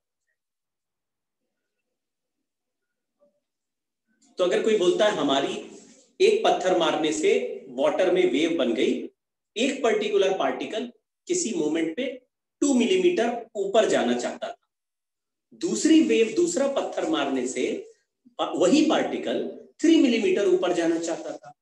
दोनों पत्थर एक साथ फेंक दिए वहीं, और दोनों वेव जब पहुंच के उस पार्टिकल पे पहुंचे तो बताइए पार्टिकल का नेट डिस्प्लेसमेंट क्या हो जाएगा। तो आप बोले देखो, एक +2 जा रहा था, दूसरा +3 जा रहा था, तो दोनों मिल गए तो +5 आंसर हो जाएगा। समझ गए क्या?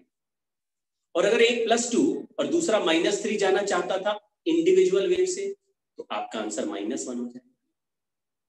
तो ये वेक्टर सम जैसा है। इसको हमने ग्रेविटेशन में भी पढ़ा है।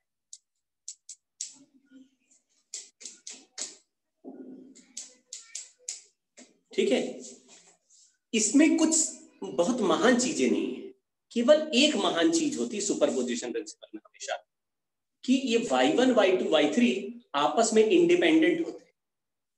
मतलब कि अगर कहीं पर 3 वेव पहुंच गए और मैंने पूछा सेकंड वेव का डिस्प्लेसमेंट क्या है, तो सेकंड वेव का अपना ओरिजिनल डिस्प्लेसमेंट ही उसका डिस्प्लेसमेंट है। 1 और 3rd के पहुंचने से सेकंड अपना डिस्प्लेसमेंट नहीं बदलता। जो मैंने बोला उस बात का कुछ रहस्य समझ पा रहे हो? एक वेव ने बोला मेरी वजह से डिस्प्लेसमेंट 2 मिलीमीटर दूंगा, तो दूसरा वेव भी आ गया। अब तुमने पूछा पहले वाले वेव से कि तुम अब कितना दोगे, तो बोलेगा मैं 2 ही। फिर तीसरा वेव भी आ गया, अब तुमने पूछा वेव पहले वेव से कि तुम कितना डिस्प्लेसमेंट दोगे, वो बोलेगा 2 ही। तो तुमको 2 क्यों नहीं दिख रहा? क्योंकि उसने 2 दे दिया अपना, बाकी दोनों वेव भी अपना अपना डिस्प्लेसमेंट रखेंगे तो तुम्हें सम दिखाई देगा, लेकिन 2 का डिस्प्लेसमेंट 2 ही दे रहा है। मतलब जो डिस्प्लेसमेंट है वो इंडिविजुअल वेव का, वो दूसरों के आने से चेंज नहीं होगा।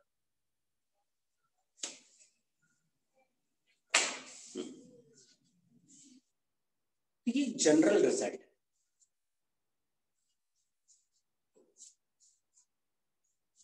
ये भी लिख लो।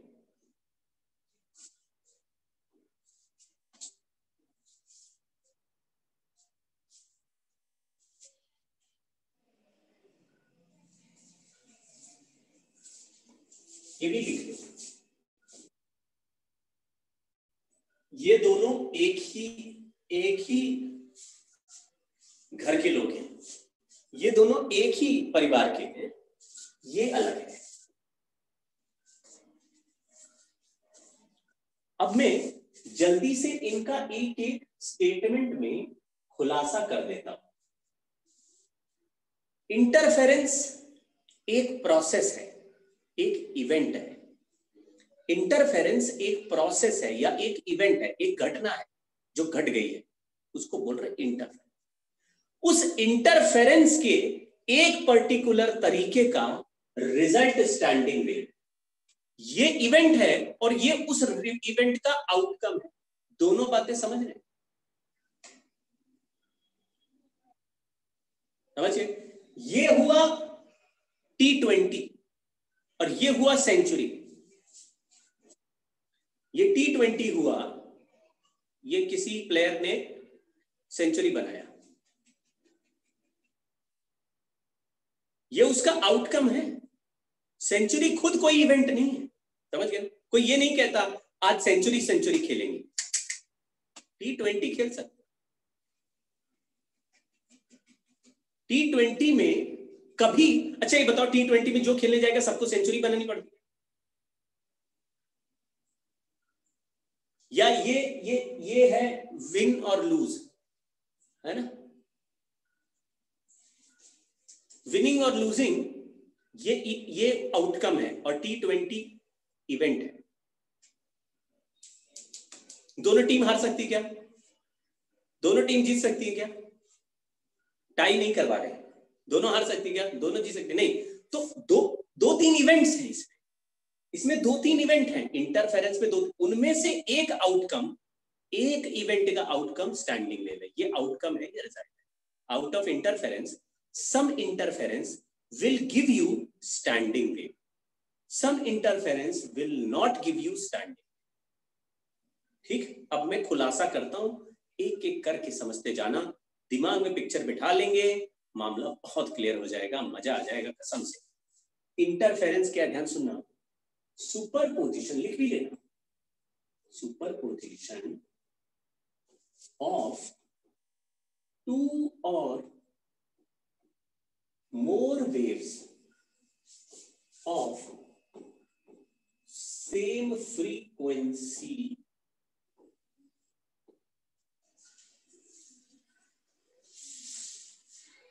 कंडीशन पहचान गए? क्या दुनिया में कोई भी वेव की फ्रीक्वेंसी सेम ही होती है क्या? कोई भी 2 वेव होंगे सेम ही फ्रीक्वेंसी होगी, ऐसा तो जरूरी नहीं। तो इंटरफेरेंस किसी भी सुपरपोजिशन जैसा ही होता है। इंटरफेरेंस में कोई खास बात हुई कि नहीं?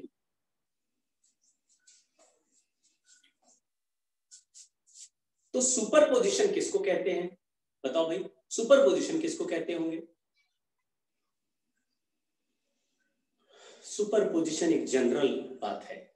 कोई भी 2 वेव अगर आ जाए, सेम हो या अलग हो, 4 हो या 10 हो, कोई भी 2 वेव के मिलने को, 3 या 10 कितने भी वेव के मिलने को बोलते हैं सुपरपोजिशन। बट अगर सुपरपोजिशन करने वाले वेव्स का फ्रीक्वेंसी सेम है तो इवेंट इज कॉल्ड इंटरफेरेंस। समझे क्या? अब आउटकम समझना, आउटकम समझना, आउटकम समझना, आउटकम रिजल्ट स्टैंडिंग वेव का बनेगा। अगर इंटरफेरेंस करने वाले दो वेव, इंटरफेरेंस बोल दिया इसका मतलब क्या सेम, इंटरफेरेंस बोल दिया इसका मतलब क्या सेम, फ्रीक्वेंसी से। तो फिर मत पूछना सर बताइए इसमें फ्रीक्वेंसी सेम है कि नहीं, अगर इंटरफेरेंस बोल ही दिया तो फ्रीक्वेंसी सेम है, तो आप छोड़ देंगे। समझ गए? अगर गंदा सवाल पूछा तो सूद दिए जाओगे, कोई नहीं पूछे। अगर लिखा है इंटरफेरेंस हो रहा है मतलब फ्रीक्वेंसी सेम है, कभी मत पूछो। अगर लिखा सुपरपोजिशन हो रहा है तो पूछ लेना कि ये सेम फ्रीक्वेंसी वाले हैं कि अलग फ्रीक्वेंसी वाले हैं, क्योंकि सेम फ्रीक्वेंसी वाले को इंटरफेरेंस कहते हैं और अलग वाले को सुपरपोजिशन कहते हैं, उसको कुछ नहीं कहते। ठीक है, अब आगे बोल रहा हूं, if two waves which are interfering are moving in same direction, यानी दो wave of same frequency and same direction are meeting, two waves, लेकिन two waves same frequency मत बोलो, क्या बोलो, interference of two waves moving in same direction will give us another progressive wave। पहला wave progressive है, दूसरा progressive है, दोनों मिल गए, तीसरा वेव जो बना कंबाइंड होके वो कैसा है, वो भी प्रोग्रेसिव है। साइनसोइडल वेव की बात करें, डिफॉल्ट फंक्शन चलेगा। प्रोग्रेसिव वेव क्या होता है, अरे जो पीछे पड़ के है ना जो वेव है वही प्रोग्रेसिव होते हैं, वो सब पीछे वाले सारे वेव प्रोग्रेसिव, जिनका equation function of kx plus minus omega T होता है या ax प्लस माइनस बीटी होता है, वो सारे प्रोग्रेसिव है। ax और बीटी वाले जो वेव हमने पढ़े वो सब प्रोग्रेसिव है। अब मैं फिर से बोलता हूं आपको, अगर हमारे पास दो साइन वेव सेम डायरेक्शन में सेम फ्रीक्वेंसी के हैं और वो मिल गए, तो जो आंसर आएगा वो इंटरफेरेंस होगा या नहीं होगा। Event, the event of this meeting of two waves of same frequency, what is it called, interference होगा। लेकिन अगर दोनों सेम डायरेक्शन में चल रहे हैं तो उस इंटरफेरेंस से क्या बनेगा, तो उस इंटरफेरेंस से जैसे वेव मिल रहे हैं वैसा ही नया वेव बनेगा, progressive plus progressive will give us progressive. अब उल्टा बोलता हूं, अगर दो waves coming from opposite direction are undergoing interference, two waves are coming from opposite directions and meeting but they have same frequency, same frequency matlab interference, so interference of two waves moving in opposite direction, it will form standing wave। तो standing wave एक outcome result हो गया। दो frequency, दो wave की frequency same है, क्या बोलो, इंटरफेरेंस। इंटरफेरेंस करने वाले सेम डायरेक्शन में चले तो क्या है, तो भी इंटरफेरेंस है, लेकिन बनेगा क्या, दो सेम डायरेक्शन में चले, दो इंटरफेरेंस करने वाले सेम डायरेक्शन में चल के मिल गए, क्या हुआ, इंटरफेरेंस हुआ।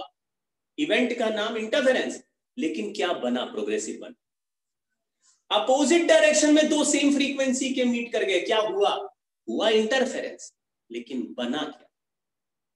Outcome of such interference is standing wave, standard wave नहीं, स्टैंडिंग, स्टैंडिंग जैसे हम स्टैंडिंग है समय, स्टैंडिंग वेव हो जाएगा। स्टैंडिंग क्या होता है स्टैंडिंग वेव में, वो भी अभी सिखाते हैं। इंटरफेरेंस क्या होता है वो भी अभी सिखाते हैं। तो किसी ने कहा, अभी बताएं, अभी दिखेगा आपको इंटरफेरेंस, वीडियो है हमारे पास। किसी ने कहा, अभी तो पिक्चर सुनते जाओ, अभी है ना, पिक्चर दिखाएंगे तो क्लियर हो जाएगा, सुनते। तो किसी ने हमसे कहा कि सर अगर टेढ़े जाके मिल गए, ऐसा जरूरी थोड़ी ना सेम डायरेक्शन में मिले, इसमें तो सकता टेढ़े डायरेक्शन, तो उसमें क्या है, जैसे ऐसे दो ऐसे जाके तो मिक्सअप हो जाएगा, उसके दो कंपोनेंट कर लेंगे, एक है जो सेम डायरेक्शन में चल रहा है, दूसरा कंपोनेंट जो अपोजिट में चल रहा है। बात समझ गए?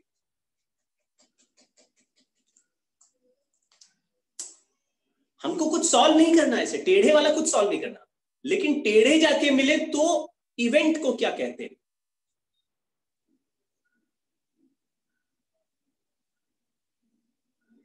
टेढ़े जाके मिल जाए ना, टेढ़े जाके मिल जाए तो इंटरफेरेंस ही कहते हैं। सेम फ्रीक्वेंसी है तो इंटरफेरेंस कहते हैं, लेकिन वो सेम डायरेक्शन में भी नहीं है और अपोजिट में भी नहीं है, तो इंटरफेरेंस होगा। लेकिन फिर कंप्लीटली तुम्हें प्रोग्रेसिव और कंप्लीटली स्टैंडिंग वेव भी नहीं मिलेगा, फिर you will get mixture of standing and progressive. लेकिन इवेंट को क्या कहेंगे?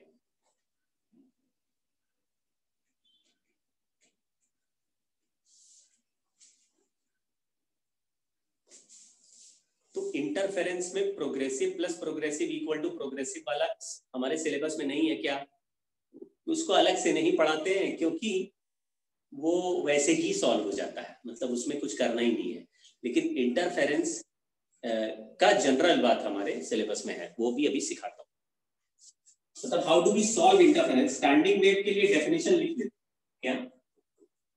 अब देखो शब्द बदल दिया, इंटरफेरेंस ऑफ टू और मोर। यहां पे मैं एक वर्ड लिख रहा हूं आइडेंटिकल, क्योंकि मैं चाहता हूं एम्पलीट्यूड भी सेम है, एम्पलीट्यूड सेम रहे, इसलिए आइडेंटिकल बोल दिया। क्योंकि फ्रीक्वेंसी तो पहले ही सेम था, एम्पलीट्यूड भी सेम है, identical moving in opposite direction.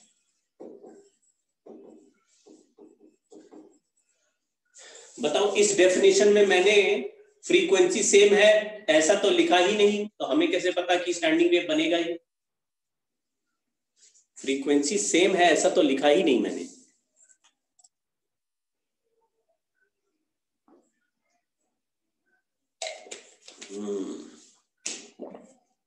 Interference लिख दिया, इसका मतलब हो गया। कह रहे आइडेंटिकल भी तो लिखा है, हाँ आइडेंटिकल लिखा उससे भी हो गया, लेकिन पहले शब्द में ही क्लियर हो गया फ्रीक्वेंसी से। बीट्स है सुपरपोजिशन, मतलब आउटकम है ये भी एक आउटकम है और ये भी एक outcome.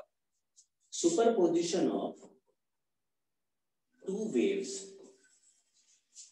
Of different frequency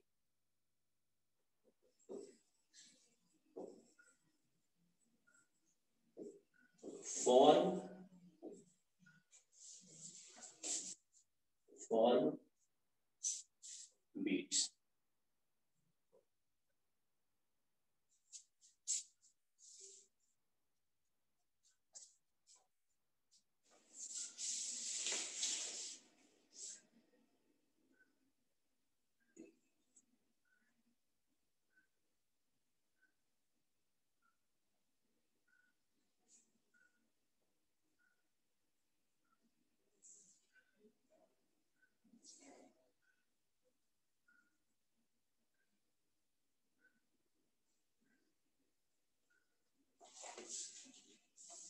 beats का भी मैं आपको एग्जांपल अभी थोड़ी देर बाद बताऊंगा।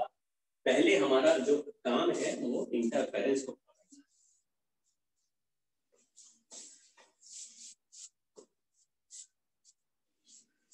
Superposition to waves of same frequency, interference heading लिख दो।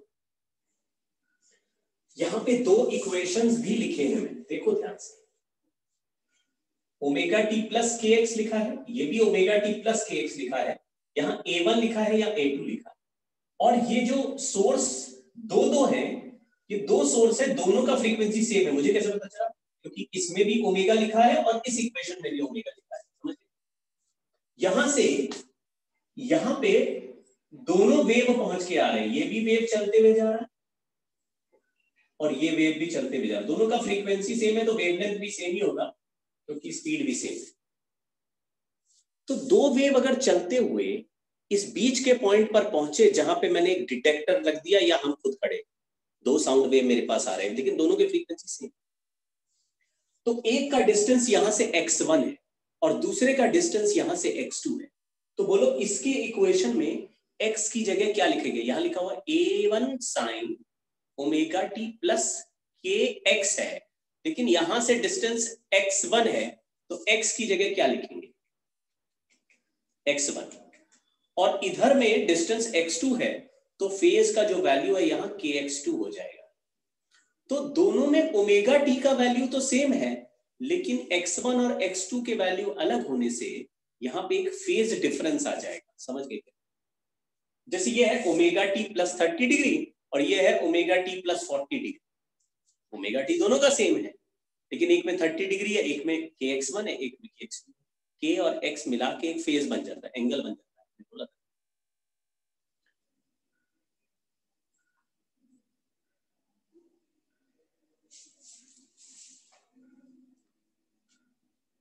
तो इस पॉइंट पर एक फेज डिफरेंस क्रिएट हो जाएगा।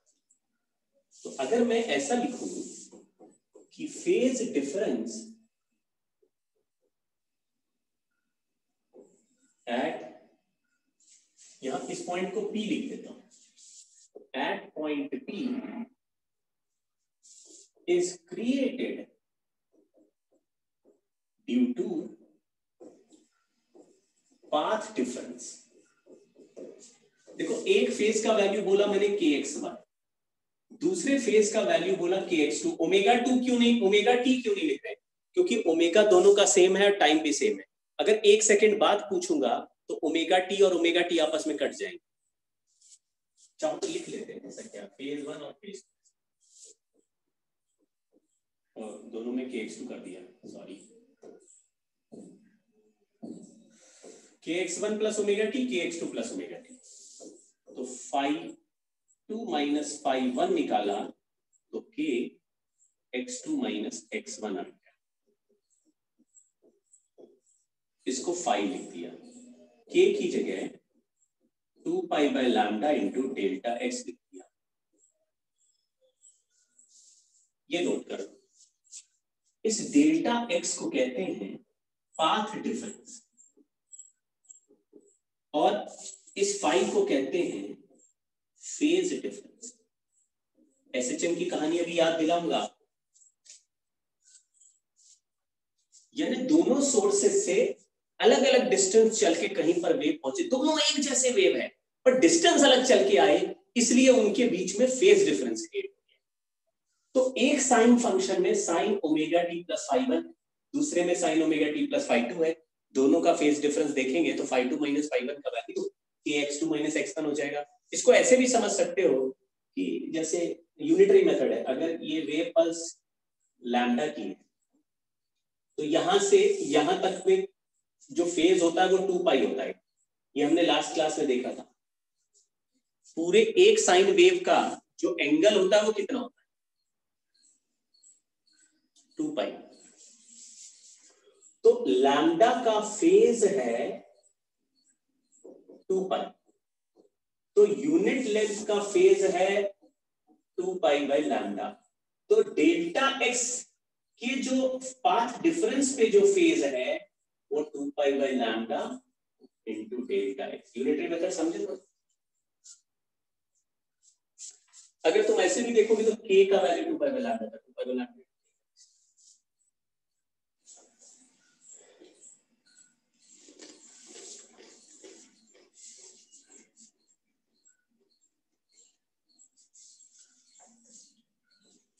लास्ट क्लास में, लास्ट चैप्टर में मैंने जब एसएचएम पढ़ रहे थे तो वहां भी सुपरपोजिशन मैंने बोला था फ्रीक्वेंसी या तो सेम होती है या सेम नहीं होती है। अगर एसएचएम में फ्रीक्वेंसी सेम है तो फिर दो एसएचएम को ऐड करने के लिए और रिजल्टेंट एम्पलीट्यूड निकालने के लिए हमने एक मेथड लिखा था, बोलते थे फेजर मेथड। मैं उसको अपने दिमाग में बोलता हूं फर्जी वेक्टर मेथड। फर्जी क्यों बोलता हूं? क्योंकि ये असली वेक्टर नहीं है, ये है एक ऐसे क्वांटिटी जो फेज के हिसाब से बदल रहे हैं। तो जिसमें साइन कॉस के फंक्शन के अंदर एंगल होता है उस एंगल को फेज कहते हैं, और फेज के साथ जो बदलता है उसको फेजर कहते हैं, बट फेजर को ट्रीट करते हैं वेक्टर की तरह।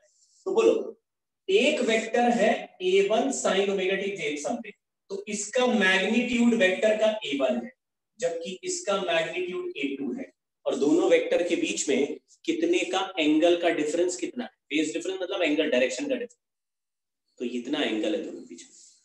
मैं फिर से बोलता हूं, अगर ऊपर का equation a sin omega T plus 30 degree और नीचे का equation A sine omega T plus 90 degree हो, ऊपर का equation A sine omega T plus 30 degree, दूसरे का A sine omega T plus 90 degree हो, तो इनके बीच में कितना फेज डिफरेंस आ गया।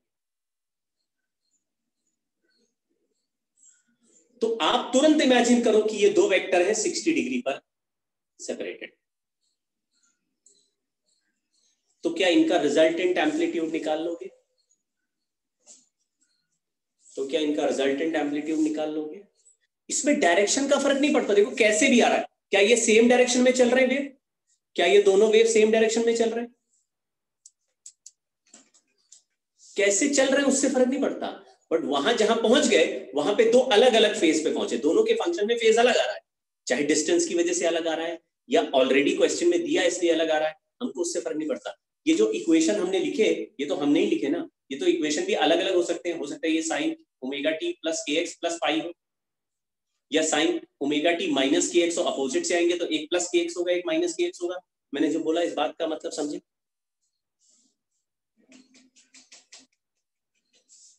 जो अपोजिट से आएंगे उस इक्वेशन में एक में ओमेगा टी प्लस के एक्स होगा, एक में ओमेगा टी माइनस के एक्स होगा, तो ये थोड़ी ना कहा कि दोनों में हमेशा सेम ही दिखेगा, लेकिन जो भी दिखेगा उनमें एक डिफरेंस आ जाएगा, जो भी दिखेगा उनमें एक फेज डिफरेंस आ जाएगा, और वो फेज डिफरेंस टाइम के साथ चेंज नहीं होगा। क्यों? क्योंकि ओमेगा टी दोनों में सेम है, जो भी डिफरेंस आएगा वो टाइम के साथ चेंज नहीं होगा। क्यों? क्योंकि ओमेगा टी दोनों इक्वेशन में सेम है।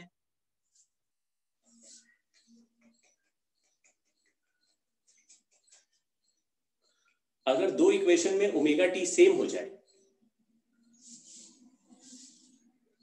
और फेज डिफरेंस फाई आ जाए,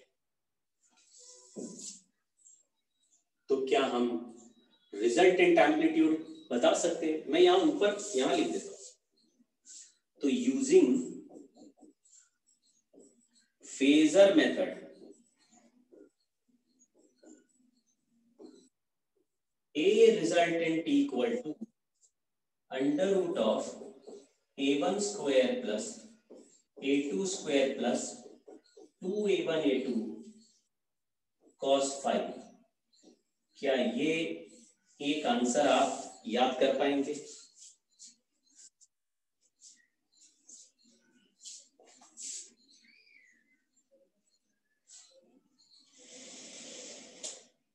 A1 square plus A1 square plus A2 square plus 2A1 A2 cos phi।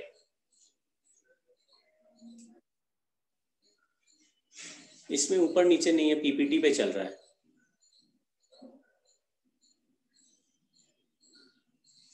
यहां भी लिख देता हूं, रिजल्टेंट का answer under root of A1 square plus A2 square plus 2A1 A2 cos phi, ऐसा लिख सकते हैं।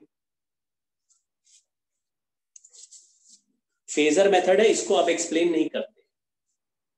चैट चैट चैट ऊपर देख ले चैट। सर वो 60 डिग्री वाला एक बार फिर बताओ, 60 डिग्री वाला एक बार फिर बताओ। जो हुक्म मेरे आका। देखो आपको ये दिखाई दे रहा है क्या? यहां लिखा है के एक्स ओमेगा टी प्लस के एक्स, यहां पे भी लिखा ओमेगा टी प्लस के एक्स, तो फेज डिफरेंस तो 0 हो गया। नहीं भाई, यहां से डिस्टेंस x1 है, तो x की इक्वेशन में यहां x1 लिखोगे तो के x1 का कुछ वैल्यू आएगा कि नहीं आएगा? वो वैल्यू तो एंगल के टर्म्स में आएगा भाई। तो मान लो ये जो एंगल के टर्म्स में है मैंने उसको डिग्री में लिख दिया, या π/6 आ गया, ये एंगल π/6 आ गया। यहां पे x की जगह x2 लिख दिया। इक्वेशन दोनों एक जैसे हैं, सोर्स भी एक जैसे हैं, लेकिन यहां इक्वेशन में kx लिखा है, इसका डिस्टेंस इस पॉइंट पे x2 है, तो वेव x2 चल के जाएगा तो फेज में kx2 हो जाएगा।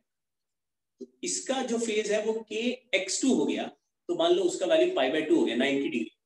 ये 30 डिग्री है, ये 90 डिग्री है, तो ओमेगा टी प्लस 30 और ओमेगा टी प्लस 90 में कितने का डिफरेंस है?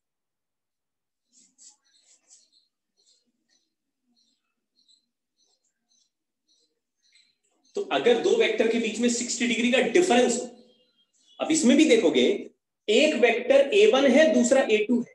A1 जिस डायरेक्शन में है उसको हम ओमेगा टी कह रहे हैं, और A2 जिस डायरेक्शन में है वो ओमेगा टी प्लस 60 है, या ओमेगा टी प्लस 30 है, या ओमेगा टी प्लस 90। दोनों के बीच में 60 डिग्री है। तुम कहोगे ओमेगा टी तो टाइम के साथ बदल जाएगा, लेकिन जितना एक बदलेगा उतना ही दूसरा भी बदलेगा, क्योंकि जिस स्पीड से एक का एंगल बदलेगा उसी स्पीड से दोनों का ओमेगा सेम है ना, तो ओमेगा टी का वैल्यू बढ़ता जा रहा है। लेकिन दो वेक्टर के बीच में एंगल अगर फिक्स है तो क्या इसका रिजल्टेंट भी फिक्स हो गया। फॉर्मूला हो गया a1 square plus a2 square plus 2a1 into cos theta.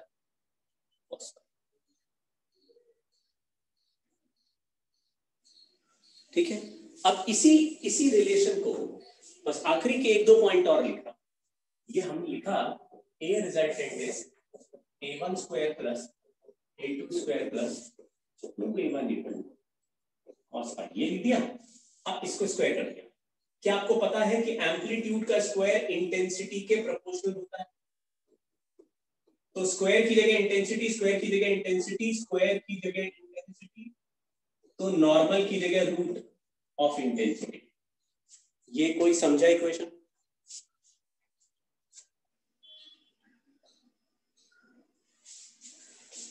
यहां पे लिख दिया if I1 is equal to I2,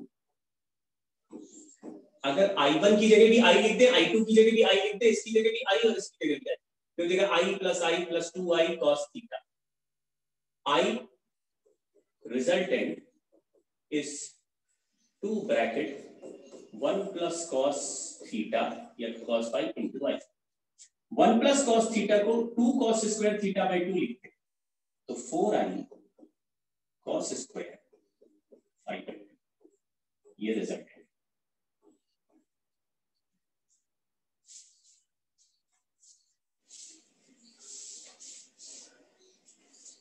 ये मैथमेटिक्स आपको पता है क्या? 1 plus cos 2 theta is 2 cos square theta, या 1 plus cos theta is 2 cos square theta by 2।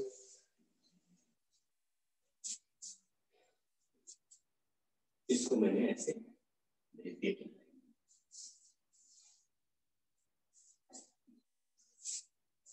Constructive interference, constructive interference, दो तरह के इंटरफेरेंस पढ़ रहे हैं और इमेजिन भी करना। अगर फाई का वैल्यू 0 या 2 पाई या 4 पाई या कोई भी इवन पाई हो जाए, तो मैक्सिमम एम्पलीट्यूड हो जाएगा a1 प्लस a2 और I मैक्स का वैल्यू हो जाएगा root I1 plus root I2 का होल स्क्वायर।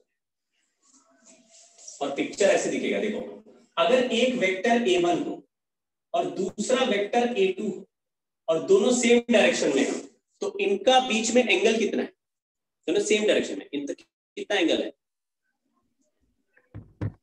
तो जब दो वेक्टर के बीच में 0 एंगल होता है तो रिजल्टेंट कितना आता है? रिजल्टेंट कितना आता है? आप बोलोगे ऐड कर दो, a1 प्लस a2 आ जाएगा। क्या मैक्सिमम आंसर आएगा? ये बात समझ गए? क्या मैक्सिमम होगा ये आंसर? क्योंकि इससे बड़ा तो वेक्टर सम नहीं हो सकता। तो सबसे बड़ा वेक्टर सम कब होता है? जब सेम डायरेक्शन में। लेकिन अगर एंगल आ गया तो एंगल अगर बढ़ते बढ़ते 2 पाई हो गया तो फिर से सेम डायरेक्शन आ गया। अगर दो वेक्टर के बीच में एंगल बढ़ाते जा रहे बढ़ाते जा रहे बढ़ाते जा रहे, घूम के फिर से सामने लाके कितना एंगल हो गया?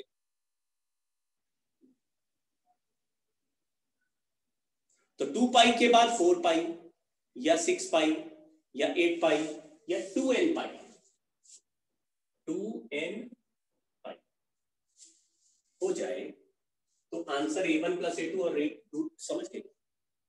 तो अगर किसी ने बोला कि मेरे पास दो साउंड आ रहे थे, वो भी आई का है वो भी आई का, लेकिन मुझे 4i सुनाई दे रहा, वो स्पीकर भी आई साउंड फेंक रहा है, वो स्पीकर भी आई, मुझे लेकिन ऐसा लग रहा है 4i आ रहा है, तो क्योंकि वहां पे फाई का वैल्यू 0 हो गया या 2 पाई 4 पाई से हो गया, यहाँ 0 रखो, cos थीटा का वैल्यू अगर 0 रखेंगे तो cos स्क्वायर थीटा का वैल्यू 1 हो जाएगा।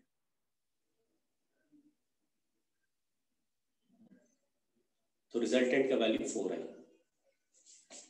यानी दो स्पीकर चलाओगे और कितने स्पीकर का मजा लोगे? कितने स्पीकर का मजा मिलेगा? 2 सोर्स होंगे, 4 सोर्स का मजा मिले, तो एनर्जी बढ़ गई। हाँ बढ़ गई। इसको बोलते हैं कंस्ट्रक्टिव इंटरफेरेंस। कंस्ट्रक्टिव से ज्यादा एनर्जी कहीं नहीं होती, सबसे ज्यादा इंटेंसिटी कंस्ट्रक्टिव में। अगर दो सोर्स का कंस्ट्रक्टिव इंटरफेरेंस हो जाए तो रिजल्टेंट इंटेंसिटी मैक्सिमम हो जाए। दूसरा इंटरफेरेंस है डिस्ट्रक्टिव। अभी तुमको पिक्चर थोड़ी थोड़ी समझ में आने लगेगी, मैं अभी एक्सप्लेन और करता जाऊंगा, लेकिन थोड़ा ऐसे समझो कि तुम एक जगह खड़े हो और दो स्पीकर तुम्हारे बाजू बाजू में रखे हैं। एक स्पीकर से तुम्हारा डिस्टेंस 3 मीटर है, दूसरे स्पीकर से तुम्हारा डिस्टेंस 4 मीटर है। 3 मीटर और 4 मीटर की वजह से एक पाथ डिफरेंस आ गया 1 मीटर का। 3 मीटर एक 4 मीटर, तो तुम्हारे लिए पाथ डिफरेंस हो गया 1 मीटर का। उस 1 मीटर को, पाथ डिफरेंस को k से मल्टीप्लाई कर दो, यानी 2 pi by lambda into 1 metre कर दो, फेज डिफरेंस आ जाए। अगर फेज डिफरेंस 2 पाई, 4 पाई, 6 पाई, 8 पाई ऐसे आ जाए तो समझ जाइए कैसा इंटरफेरेंस है,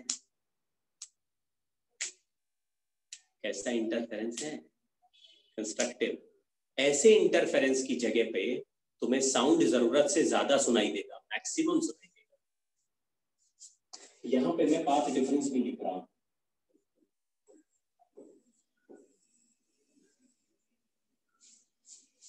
अच्छा ये बताओ, मुझे पता नहीं ये आंसर कैसे आए तो तुम्हें पता चल जाएगा।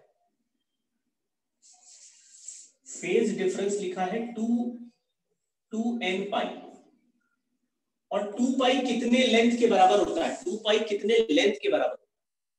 2 पाई का जो फेज है कितने लेंथ के बराबर होता है? वो लैम्डा के बराबर होता है। 2 पाई की जगह लैम्डा लिख दो तो डेल्टा एक्स का वैल्यू हो गया एल लैम्डा। 2 पाई की जगह लैम्डा लिख दो तो फेज का पाथ बन जाएगा, और पाथ से फेज बनाना तो लैम्डा हटा के 2 पाई लगा दो। मैं आपसे सवाल पूछता हूं, मैं आपसे क्वेश्चन पूछ रहा हूं, अगर लैम्डा का वैल्यू, अगर लैम्डा का नहीं, अगर पाथ डिफरेंस लैम्डा बाई 3 है तो फेज डिफरेंस कितना है? अगर पाथ डिफरेंस लैम्डा बाई 3 है तो फेज डिफरेंस कितना है? तो लैम्डा हटा के 2 पाई लगा दो,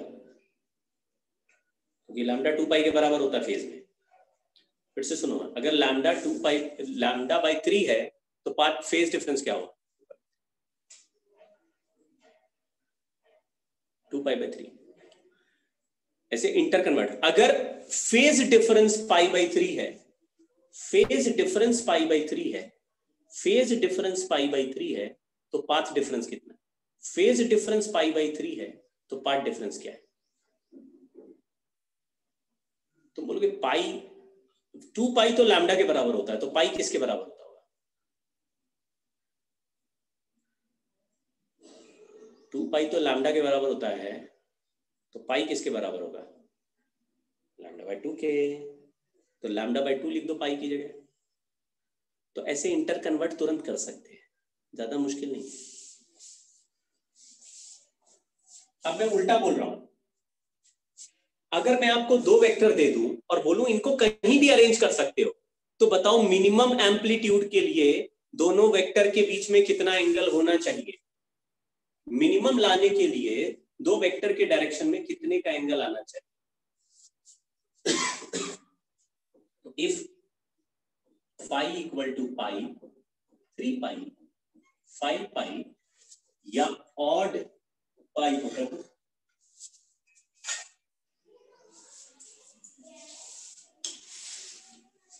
पाई ऑड पाई, तो ए का वैल्यू मिनिमम हो जाएगा A1 माइनस A2, क्योंकि माइनस करें तो मॉड लगा देंगे, आई मिनिमम हो जाएगा root I1 minus root I2 का होल स्क्वायर। और ऐसे अपोजिट दिखेंगे, अगर तुम फेजर डायग्राम बनाओगे ऐसे दिखेंगे, एक A1 है एक A2 है, उनके बीच में एंगल अपोजिट, मतलब फेज में अपोजिट हो गए। तो सर कुछ समझ नहीं आ रहा, फेज में कैसे अपोजिट होंगे? देखो ध्यान से देखो, मेरे पास एक वेव पल्स ये है और मैंने यहां पे एक वेव पल्स और बनाई, एक वेव पल्स और बनाई।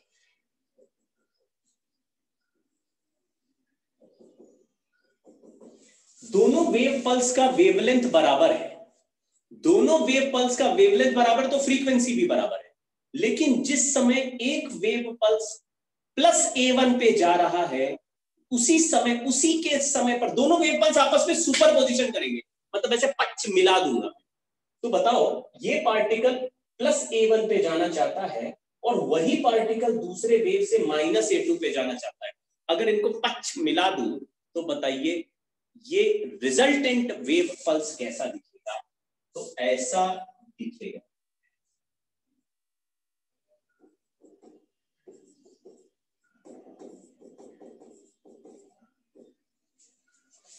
क्या ये समझ पाए लल्ला? एग्जैक्ट अपोजिट वेव पल्स आपस में मीट कर गए तो बोलेंगे डिस्ट्रक्टिव। लेकिन अगर एक वेव पल्स भी ऊपर और ठीक उसी समय दूसरा वेव पल्स भी ऊपर ही, जब नीचे है तो नीचे डिस्प्लेसमेंट मार रहा है, ऊपर वाले का ऊपर, एग्जैक्ट ओवरलैपिंग हो जाए, कुछ समझे? सेटिस्फाइंग होता है ये, एग्जैक्ट मैच कर जाए, बड़ा सेटिस्फाइंग लगता है। मोड क्यों? मोड क्या होता है? मोड़े क्यों? मोड़े क्यों? मोड़ नहीं, मोड़े क्यों? क्या मोड़े? वेव पल्स तो ऐसे ही होते हैं ना, मतलब मान लो एक धागे में वेव पल्स है जो ऐसे चल रहा है आगे चल, और दूसरे धागे में एक और वेव पल्स बना दिया वो भी ऐसे चल रहा है, दोनों धागे आगे चल के मिल गए, तो एक वेव पल्स ऐसे उड़ता उड़ता आ रहा था और दूसरे वेव पल्स पे बैठ गया और दोनों वेव पल्स एक ही साथ नीचे और ऊपर जाते समय ही मैच कर गए, तो कंप्लीट ओवरलैपिंग। अरे एक A1 है, A2 A1 माइनस A2, तो जीरो कैसे हो गया भाई? अरे झंडू झंडू बाम, झंडू झंडू झंडू झंडू झंडू बाम बाम, ABCD पढ़ ली बहुत। अच्छा ये नहीं पूछे वैसे ही मैंने सुन दिया। मॉड क्यों? Oh I am sorry, MD mod. तो पहले मॉड का कुछ और ही लिख दिए थे, एमओडी। मैं सोचा हिंदी में तुम संभाल रही हो, तो सर मोड़े क्यों? मॉड लगा लिए, क्योंकि हमें तो मैग्नीट्यूड चाहिए ना। अरे एम्पलीट्यूड कभी प्लस माइनस नहीं होता, एम्पलीट्यूड कभी प्लस माइनस नहीं होता।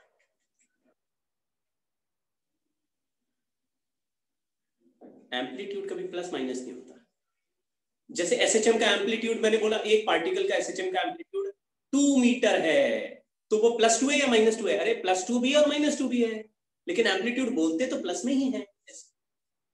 वैसे भी ना तुम यार रूट हटाओगे तुम्हारे पास प्लस माइनस 2 ऑप्शन बनते हैं, तो वो प्लस वाला ही लेते हैं, क्योंकि हम लोग तो मैग्नीट्यूड, जैसे मॉड मॉड समझते हो, ये रिजल्टेंट का एम्पलीट्यूड निकालते तो मैग्नीट्यूड ही तो आता है, मतलब मॉड ही तो आता है।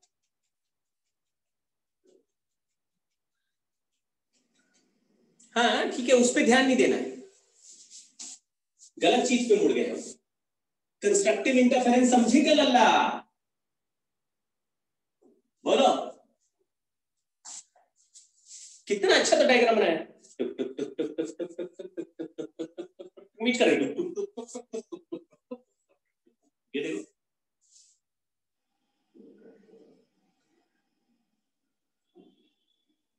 बड़ा बड़ा ऑसिलेशन होने लगे, अगर दोनों बिल्कुल एक फेज में पहुंच गए, बड़ा ऑसिलेशन। और अगर एक ऊपर जा रहा है और एक नीचे जा रहा है, समझ गए क्या? अब ये डांस नहीं हो पा रहा मुझसे। तो एक ऊपर जा रहा है एक नीचे जा रहा है, दोनों मिलेंगे तो छोटा ऑसिलेशन, डिस्ट्रक्टिव हो गया। और अगर सर पूरे अपोजिट भी नहीं है और पूरे सेम भी नहीं है और थीटा एंगल पे है, तो फिर तो लिखा ही हुआ है,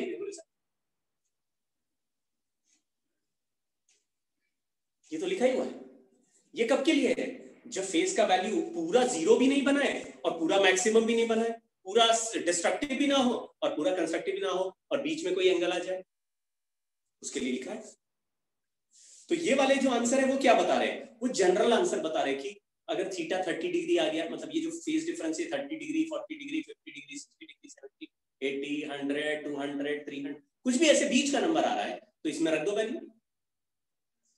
और अगर 0 आ गया या 2 पाई आ गया या 4 पाई, तो सॉल्व मत करो, फिर डायरेक्ट आंसर। और अगर ऑड पाई आगे पाई, 3 पाई, 5 पाई, 7 पाई, तो डायरेक्ट ये आंसर डिस्ट्रक्टिव है ना। ये दोनों स्पेशल बातें हो गई, बिल्कुल एक पर्टिकुलर पॉइंट हो गए और बीच का सारा रेंज हो गया। तो स्पेशल पॉइंट ज्यादा पूछते हैं क्योंकि वो स्पेशल पॉइंट होते हैं। कोई बोलता भाई ये यहाँ पे मैक्सिमम साउंड सुनाई दिया तो बताओ पार्ट डिफरेंस क्या है, समझे। यहाँ पे मिनिमम साउंड सुनाई दिया तो बताओ पार्ट डिफरेंस क्या है, तो निकालोगे ना, चेक करो।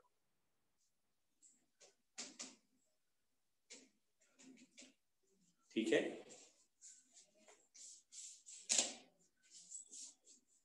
तो ये काफी कहानी सिखा दी आपको। आज के लिए इतना ही। नेक्स्ट क्लास में क्वेश्चन सॉल्व करेंगे। एम्पलीट्यूड सेव हो जाए डिस्ट्रक्टिव में तो जीरो साउंड, दो लोग भौंक रहे हैं, तुम्हें कुछ नहीं दे रहा। आज से घर पे ये बोल सकते हो तुम, मम्मी पापा अगर दोनों डांटे तो बिल्कुल सुनने से मना कर दो, कह दो डिस्ट्रक्टिव इंटरफेरेंस हो रहा है, कुछ समझ नहीं आ, या तो सेम फ्रीक्वेंसी में डांटो, मतलब सेम दूर, एक पास रहो एक दूर रहो अलग अलग पार्ट डिफरेंस होना चाहिए, लेकिन जब ऐसा λ/2 भी ना हो जाए। अच्छा यहां लिख लेते हैं, ये भी लिखो बच्चों, डेल्टा x इक्वल टू ऑड λ/2। देखो यहां क्या लिखा, पाई, 3 पाई, 5 पाई, तो पाई होता है λ/2 के बराबर, पाई होता है λ/2, 2 पाई होता है लैम्डा के बराबर, 2 पाई इक्विवेलेंट टू लैम्डा, तो पाई इज इक्विवेलेंट टू λ/2। तो मैंने पाई की जगह λ/2 लिख दिया, तो 3 पाई की जगह 3 λ/2, 5 पाई की जगह 5 λ/2, 7 पाई की जगह 7, तो ये नंबर तो ऑड चल रहा है, ऐसे हो गया 2n-1 λ/2, करेक्ट।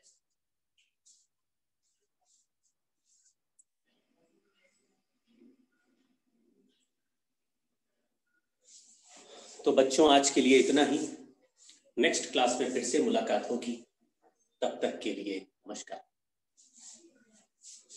कोशिश करेंगे कि मंडे को क्लास अर्ली मॉर्निंग कर लें, क्या 5 साढ़े 5 बजे, ठीक है। वैसे कल 11:30 बजे है, हाफ एन आवर के लिए ही आएंगे, आधे घंटे के लिए मिल सकते हैं, और उसके बाद नमस्ते।